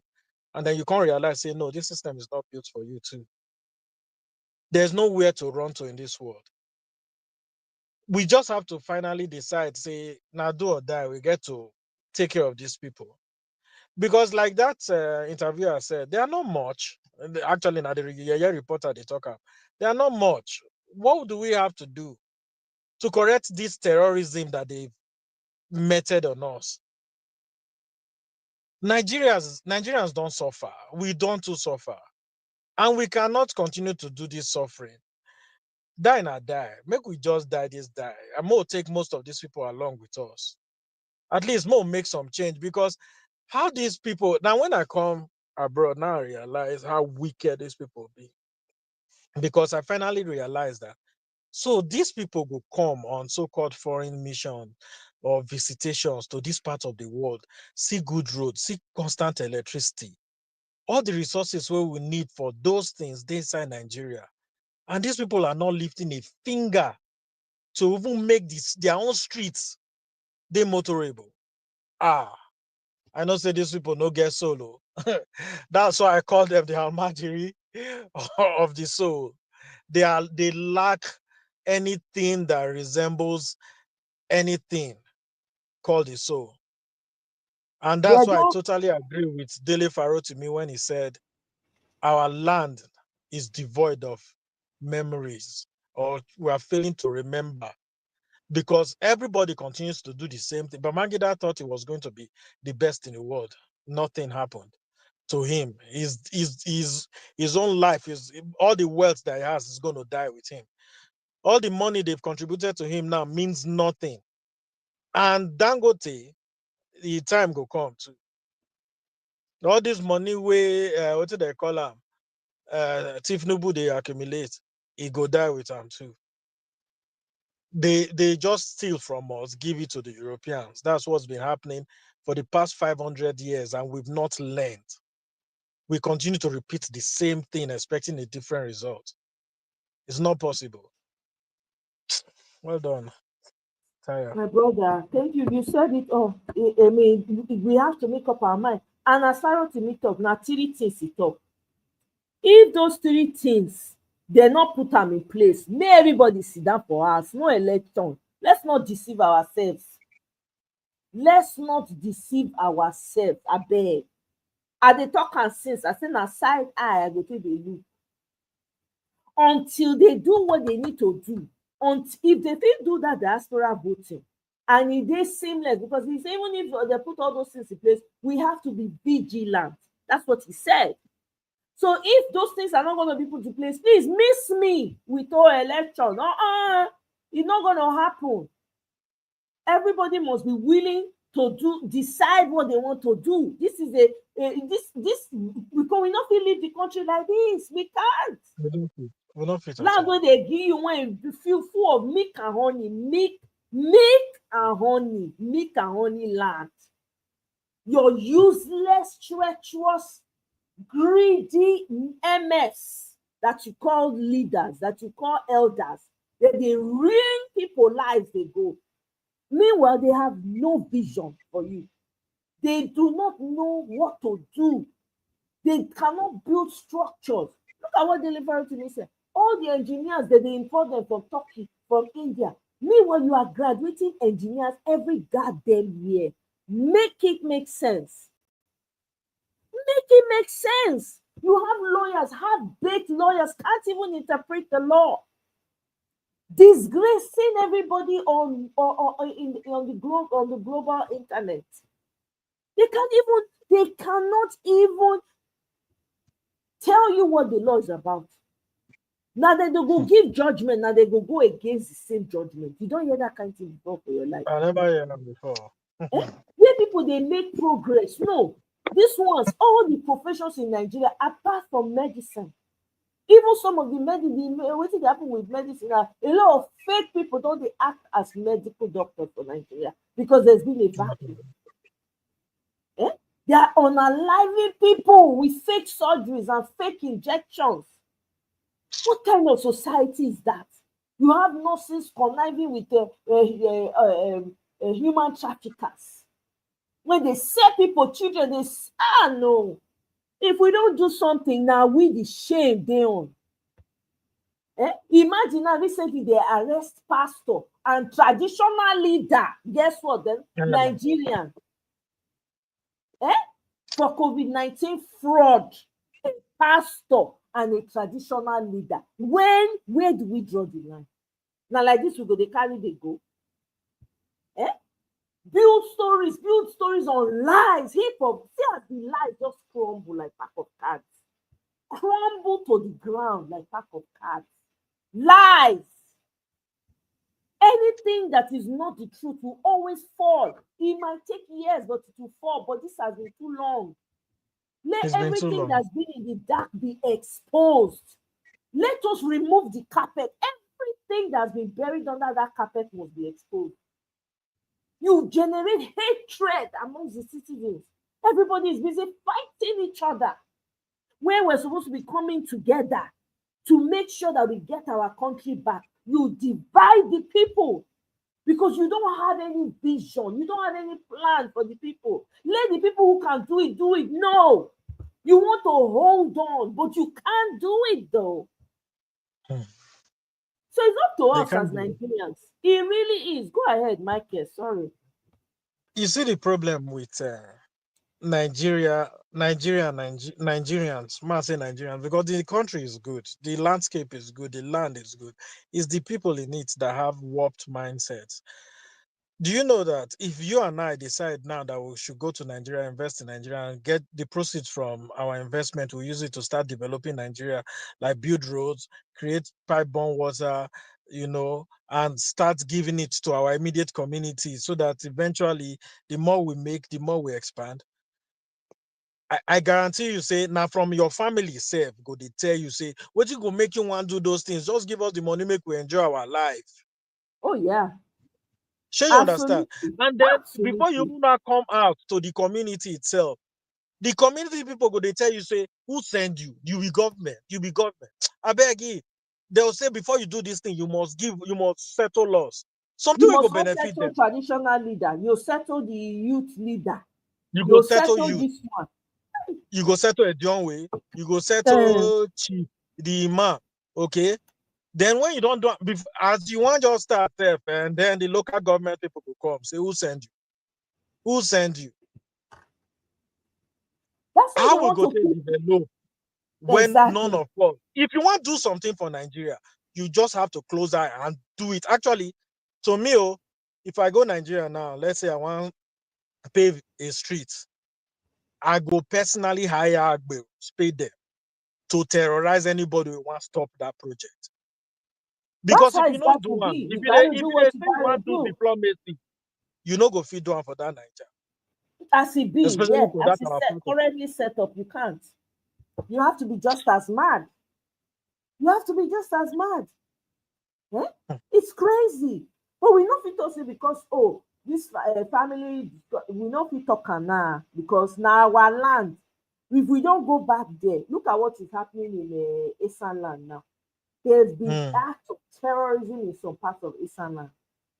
Now people are calling out the Onoji of that area. What is going on? They say people are now leaving those places and moving to other places because they don't feel safe there anymore. Guess what? Some of these Onojis have cows, right? They buy cows from these Fulani people. Now that they give them access into this land.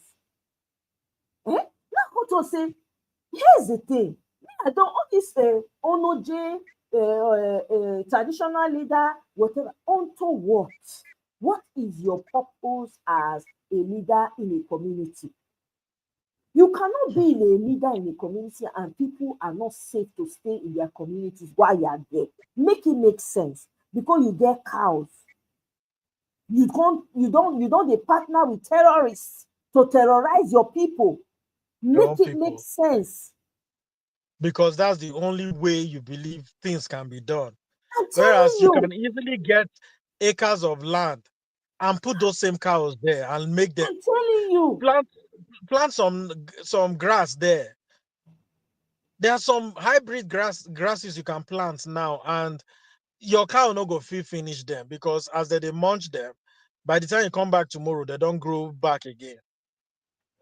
And if you do rotational grazing, those cows go enjoy. But because the only way be say just get these Fulani guys, hire them, and if they terrorize you, terrorize everybody back. Actually, start to terrorize people before they shout, so that you go show say now you get power fast. Exactly. You understand? I said, what's the point? I say, see, time is coming. People go carry cane, they go they flog their traditional leaders. I don't talk about this. People think they joke. They go just wake up one day, you go they wonder what they happen. They go carry cane, not be small cane, no, branches of trees. They go march, go their traditional leaders, they go they flog them, they disgrace them publicly. Because what is this? I can't stay in my community, but yet you're a community leader. You are supposed to be the guardian of that community. So what is the purpose of you being there? Even if you were political nominated, would you not want to do the job well so that, okay, they will smile at you next time? So even if they say no, the people can rise up and fight for you and say, no, this is the person we want. The greed has just eaten so deep. It's disgusting. It's true. Yeah. Let me play this video that Kenny, thank you very much for suggesting. No, make I leave. Thanks. I really appreciate it. Thank you very much. I appreciate Michael. I go do the chat. You try today. Take care. Yeah, all right. Yeah.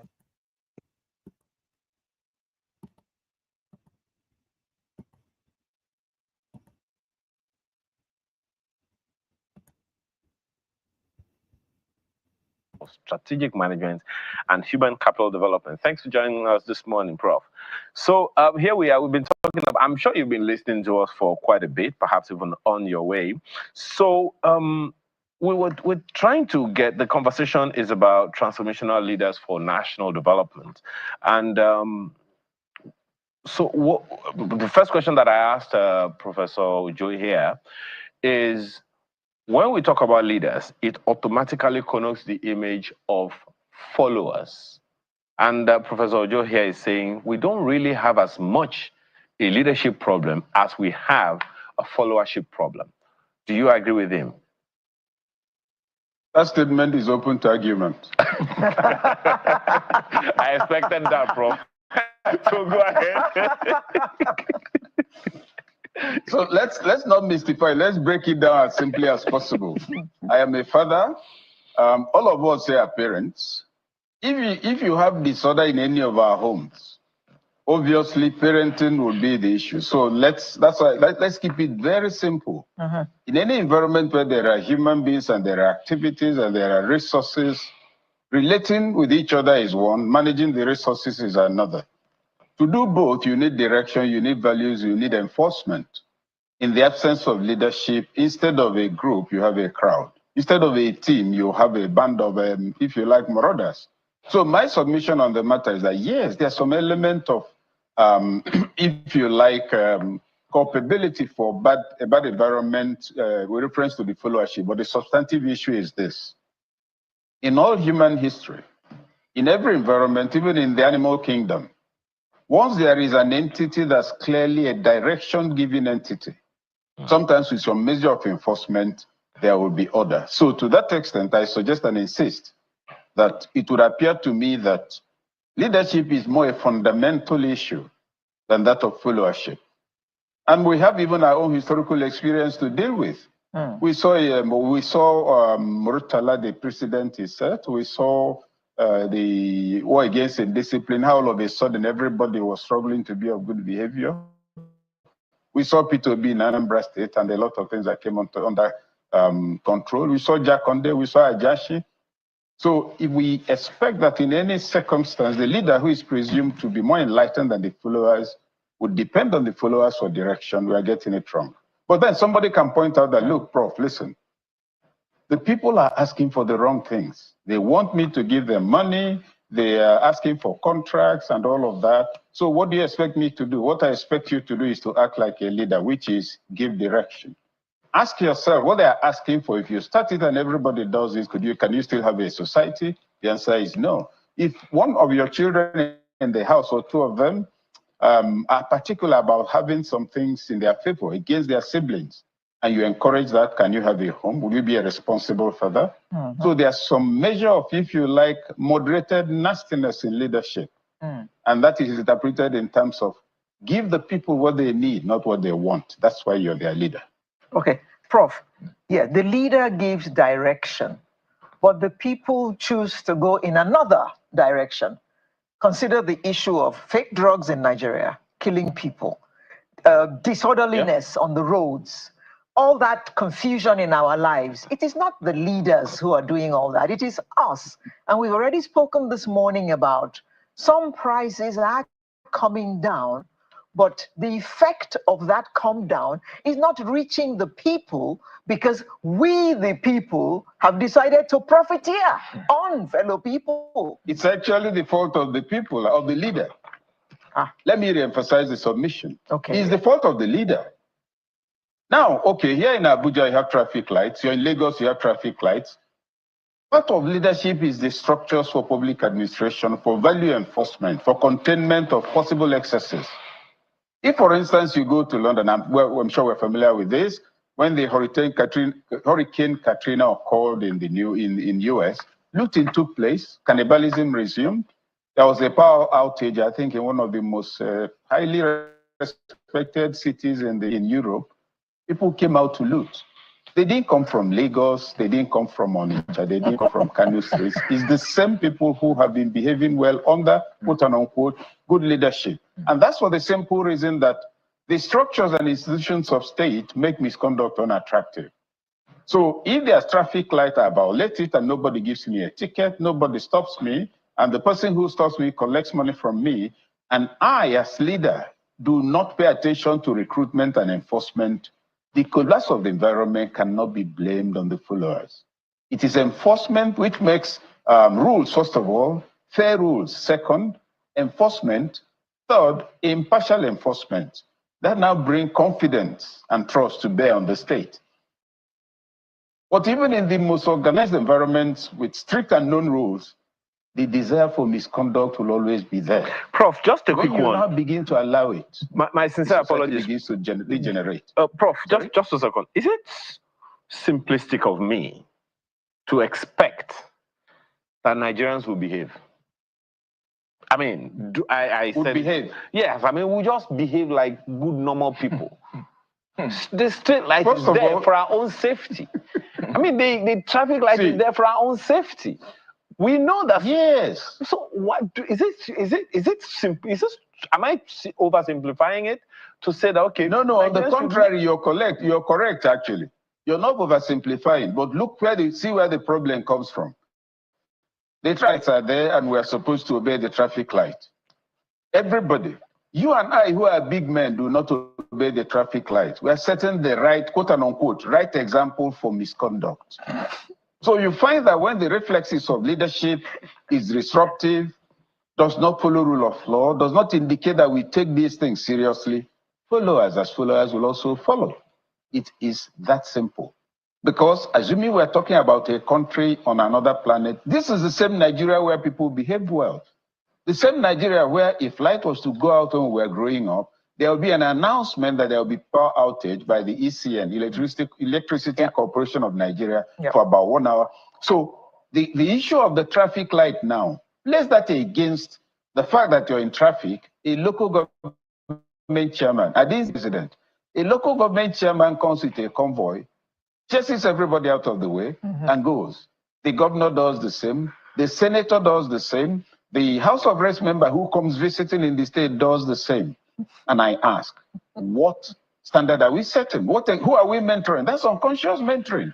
If I'm in office, let's say I'm a senator, I come in from Abuja, I want to go to the village and say hello to my mother, and I go in a convoy of 4 vehicles or 5. I'm sitting in one of them. There's a pilot in front. There's security detail at the back, and maybe, if you like, in some cases, an ambulance.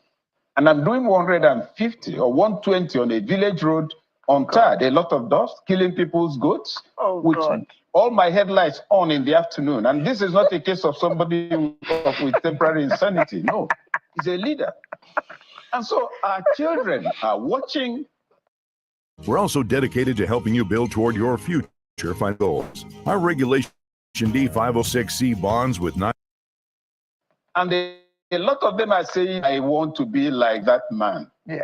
My brothers and sisters, that is how we've created the followership we're complaining about. But you know, another thing in that regard, becomes unattractive when big men do and women do not display it. Another thing in that regard, so for me, because essentially what you're saying is we automatically create the next set of leaders from the by our behavior, yes. By our behaviors. Oh, certainly. Okay. So certainly, they're going to moderate that. But you can answer that question in this controversial context. There is something that General Babangida called accident of history on Thursday while he was during his book launch. And he said that that action was deeply regrettable. And that if he had another opportunity, he would do it differently. There are probably a number of people in leadership today who have done the same thing and have deeply regretted. But how do we communicate that regret in a way that the next set of followers will not do the same? I think the first thing is we are all human and we can make mistakes. The decision to annul June 12 for me was unfortunate. But you see, that's why as a leader, you shouldn't always just be talking policy and the ideal. You must understand your operating environment.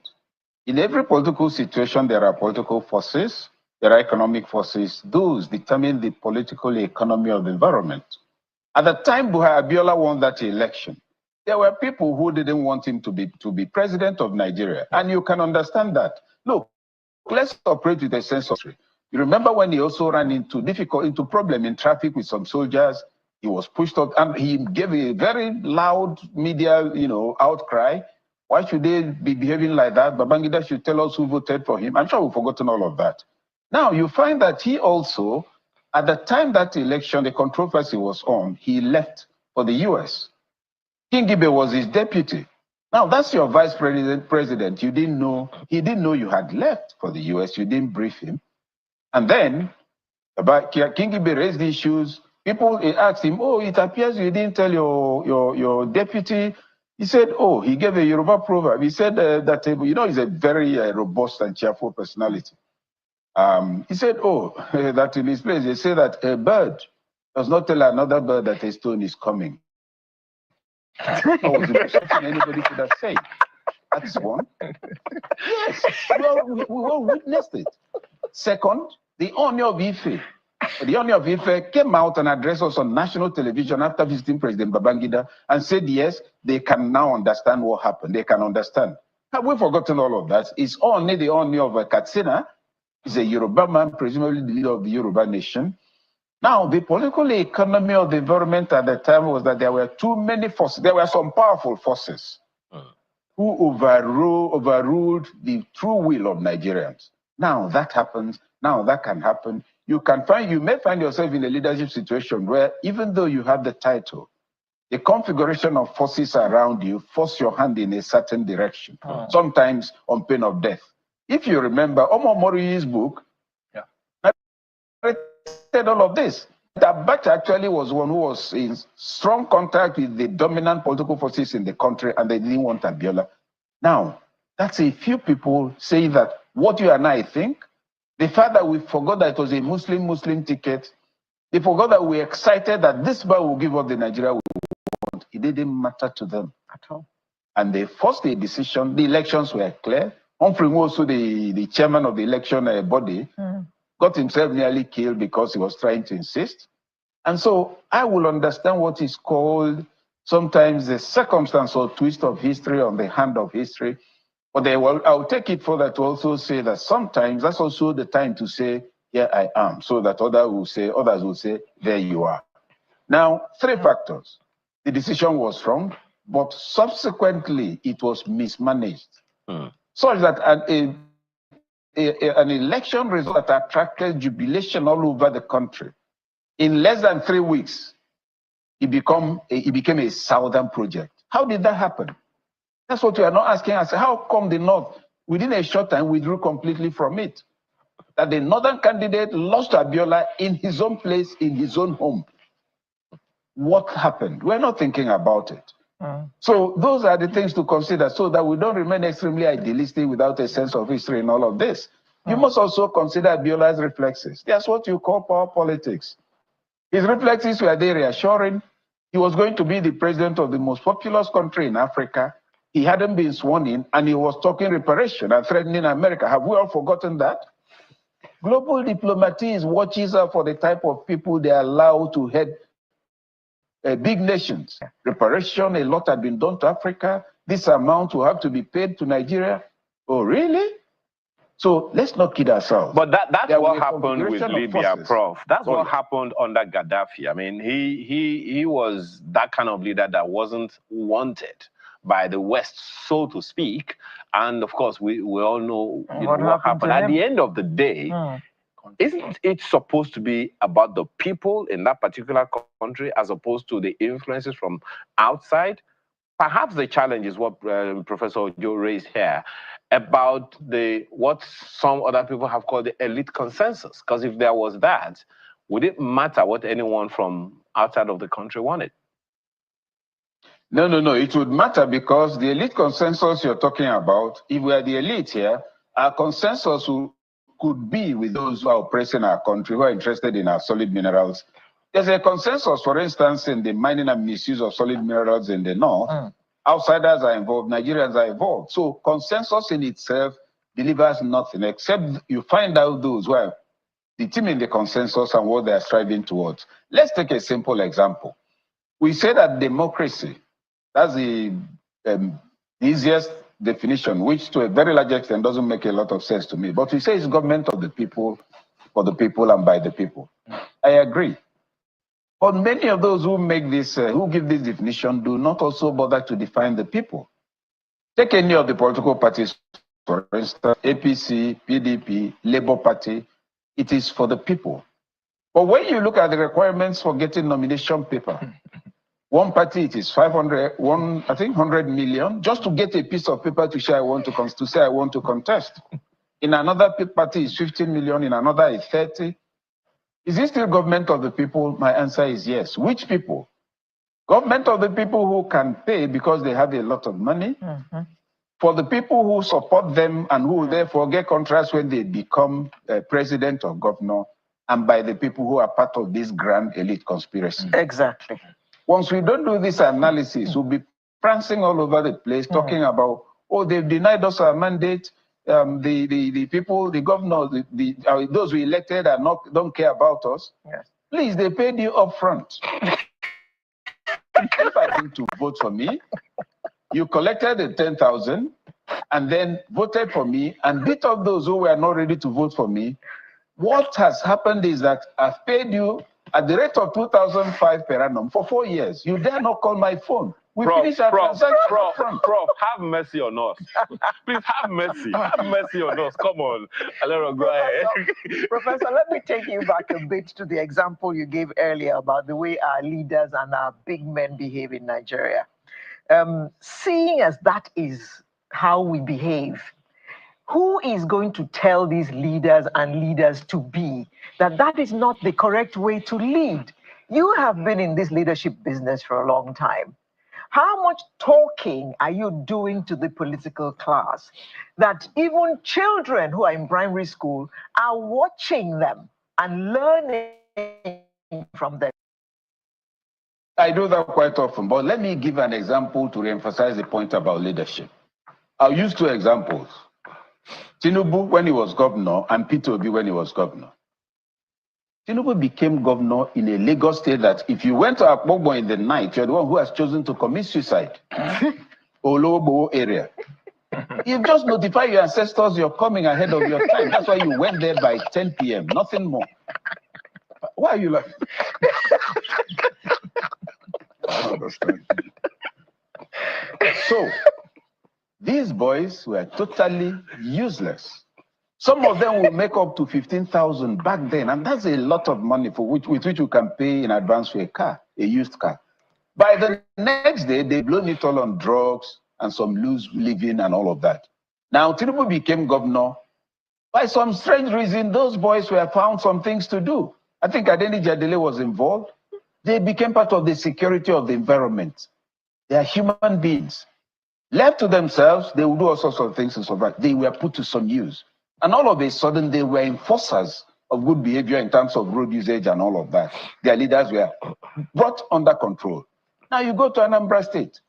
Peter came into a state where for 2 years, the schools were closed down because after the politicians had shared the allocation to the state, there was no money to pay teachers.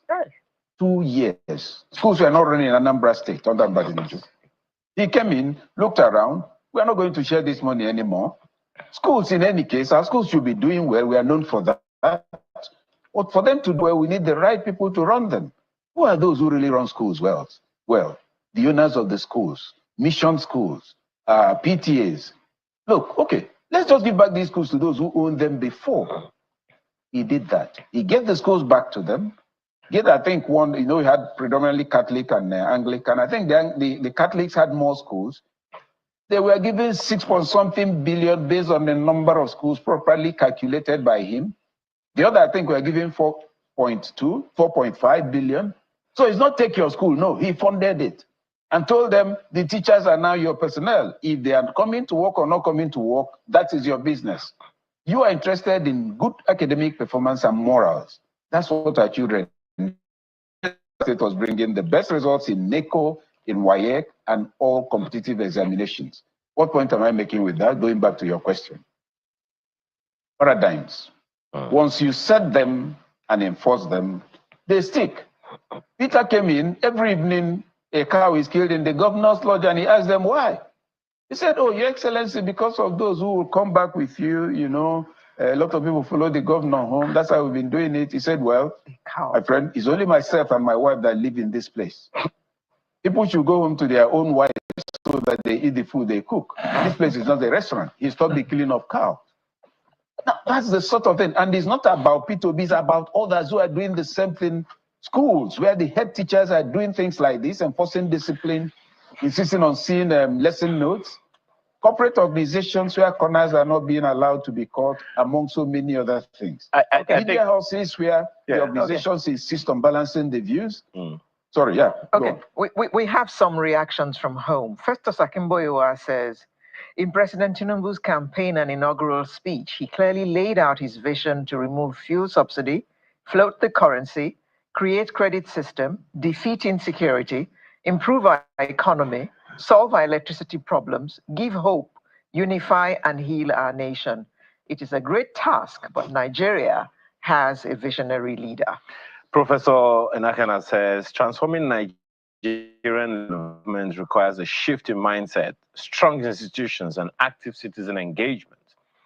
By prioritizing integrity, education, and accountability, Nigeria can produce leaders who genuinely serve the people and drive sustainable progress. Jide Pratt has this one on the same trail. Very interesting conversation. It's really not complex. Consequence management is key. Law must be applied to all. We are just not ready. Okay. Festus again. Festus is, he's very busy on Sunrise this morning. IBB did not annul the best election in our history. He also drove us down a pretty bumpy road, and we're still trying to navigate our way out of the storm he and his fellow politicians in khaki plunged us into.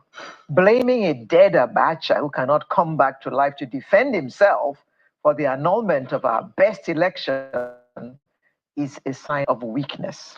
Well, Professor Law Alpha C says the ecosystem for our recruitment process is fraught with corruption. If you can pay your way through, you are qualified to control the resources of the state. You call the shots, strangely amass wealth and live with impunity. And Skittish Money says our elite has failed to realize that the masses live by imitation. Imitation of the elites of society. I think that spoke to what Professor just said the other time. Yes. Okay, well, Prof, okay, let me quickly come back to you. Okay, go ahead. The point about integrity. Yes. Yes. I think one of the speakers spoke about the need for integrity, the things we need to have a better society. You see, without prejudice to the usual views about integrity, responsible leadership, I suspect that most of the time we are so inattentive to the environment that we can be described as delusional. And I'll give an example that appears unrelated to this. The Labour Party says we know they give shishi. I'm sure you're familiar with that expression. Yes. Right? Yes, sir. The understanding is that, look, we won't give anybody money in order to win election. What that party, in my view, foolishly ignores is that there are circumstances where shishi is mandatory. If you say you're not a wasteful person, I will respect you for it. But if you say in order to save money, you won't buy soap to have your bath, something is wrong with you. When those who should man your facilities are not able to transport themselves there, when you insist on volunteers, forgetting that transport is not shishi, is not bribery, it's necessity, you make it impossible even for those who are loyal to you to remain with you. It sounds, Prof. It sounds like crisis of the. It sounds like consultancy has begun for the next election. Let's hold on to before they come and take notes from you. But it makes a world of sense. Things that you're saying, Prof. I mean, what is necessary is necessary. We're running out of time, so let me just take your comments here, Prof. We still go back to this. So it sounds like this whole idea of transformational leader or transformational journey of Nigeria, transformational journey of Nigeria's development is a long way away. Yes. Right? Yeah. So is it a long way away? Let me tie to three words. Prof spoke about needs. There's a difference between needs and wants. When you focus on need, you are a survivor. Most of our politician leaders, they are still on that level. Forget whether they are billionaires, they are still on the lowest level, survivor. But when you focus on wants, you focus on meaning, living a life of impact, doing things that you are not in control of. Today we just talk about Awolowo. Most of our people do not read history. Awolowo had challenges of education. He went to school in England, he wrote to the richest man then for loan, £2,500. It was not granted. He went to the UK, read. Most of our leaders then, they went to school abroad because of the exposure. Came back and they started free education. He turned the personal problem. And personally, when I was in my period, I just said it within myself. I will continue to help so many people to go to school abroad. And I've been privileged to have taken care of over 80 doctoral students across nations, UK, just to help them. I don't really collect money because I believe that when that exposure comes, because most of the issues is the problem of the mind, the exposure is not there. So you don't even know what goes on in the developed nation. Okay. So you are in your local cocoon. You are a local champion. Sitting down and condemning the people in leadership. Meanwhile, if you get there, you will do worse than what they are doing. Well, so Prof, this is part one. Well, Prof, your last comment on this as well. Sorry, you said? I didn't get you. You're passing shots on this conversation. Let's just call it part one. Oh, well, a nation develops under good leadership. Now, in speaking of good leadership, you make a distinction between office holders and leaders. Oh, wow. People who are in office, who are holding leadership positions, who have worked out the right values for development, are implementing them and enforcing them and not allowing those who are misbehaving to get away with it, they will lead to development. That's Thank the you point. very much. So when you speak of transformational leaders and leadership, quite frankly, I've noted with some dismay that a lot of our enlightened persons who speak of transformational leadership, number one, they think they are the transformational leaders. Number two, they bring out the qualities of transformational leaders correctly, but they don't take the time to study the environment, identify the obstacles that make transformational leadership impossible, and then design ways of dealing with them. So you find that for decades, they will be going around making long speeches in halls. You know, in an auditorium containing 200 people, you make a fantastic speech, everybody is clapping, you believe you've spoken to the rest of the world. From there, people go to their homes. You are making no impact instead of looking for young people to speak with, to train, to give them a new mindset. So this talk up, if you get the best person to lead and who has no capacity to withstand the economy, the political economy of the forces in the country, he will be swept away. Point and what I'm making finally is do something wherever you are. If all of us do something we know to be good, because all of us are leaders, either at home, in school, as class teachers, wherever, you'll have a better society, and it will key into a bigger flow down from a great leader if you have one. Professor Ikechukwu, Executive Director, Development Specs Academy, and Professor of Strategy Management and Human Capital Development, who joined us from our studio in Abuja, as well as Professor Taiwo Ojo, Professor of Leadership. I agree with everything that this guy said, though, Professor OK. Oh my God. He's correct. A lot of the people that come out and say they want to run as president of Nigeria, they give great speeches, but they've not really considered the environment that they're running in and how they can overcome or overwhelm whatever obstacles that's going to come their way. And it's true about, they give shishi. That's very true, right? Because you need money for transportation. If you have people that are going to mount the polling unit, you got to make funds available to them. They're not going to use their hands to go there now. They're not going to crawl, go there. So, there's a lot of points to take from what he said and a lot of lessons, actually, for those of you that are clamoring for election 2027. Like I have said, if I don't see anything, now sit down, look the monkey business. I will make my platform available, but now sit down, look at what they do. Because I can't. Honestly, it was a great presentation. You're absolutely me too. I thoroughly enjoyed it. Kene, thank you for sharing it with us. Too. I really appreciate it. I didn't see that interview, and his presentations are always sound. He covered everything. So I'm hoping that all the so-called leaders are coming out and paying attention. And he made a very solid point there too while he was giving his final submission. He said that you need to be teaching people instead of going around and trying to. I think at this time, critical stage, we ought to be having like what's it called? Like sort of like civic lessons, emergency civic lessons in every community as to how election is done, what is expected. I'm telling you, it needs to be happening. It really needs to be happening so that it will inform the people, assuming all things being equal, right? The election comes and people are able to cast their vote without stress. They will be educated. Those that used to collect 2K, 5K, they will learn that, I'm not going to sacrifice my future for just mere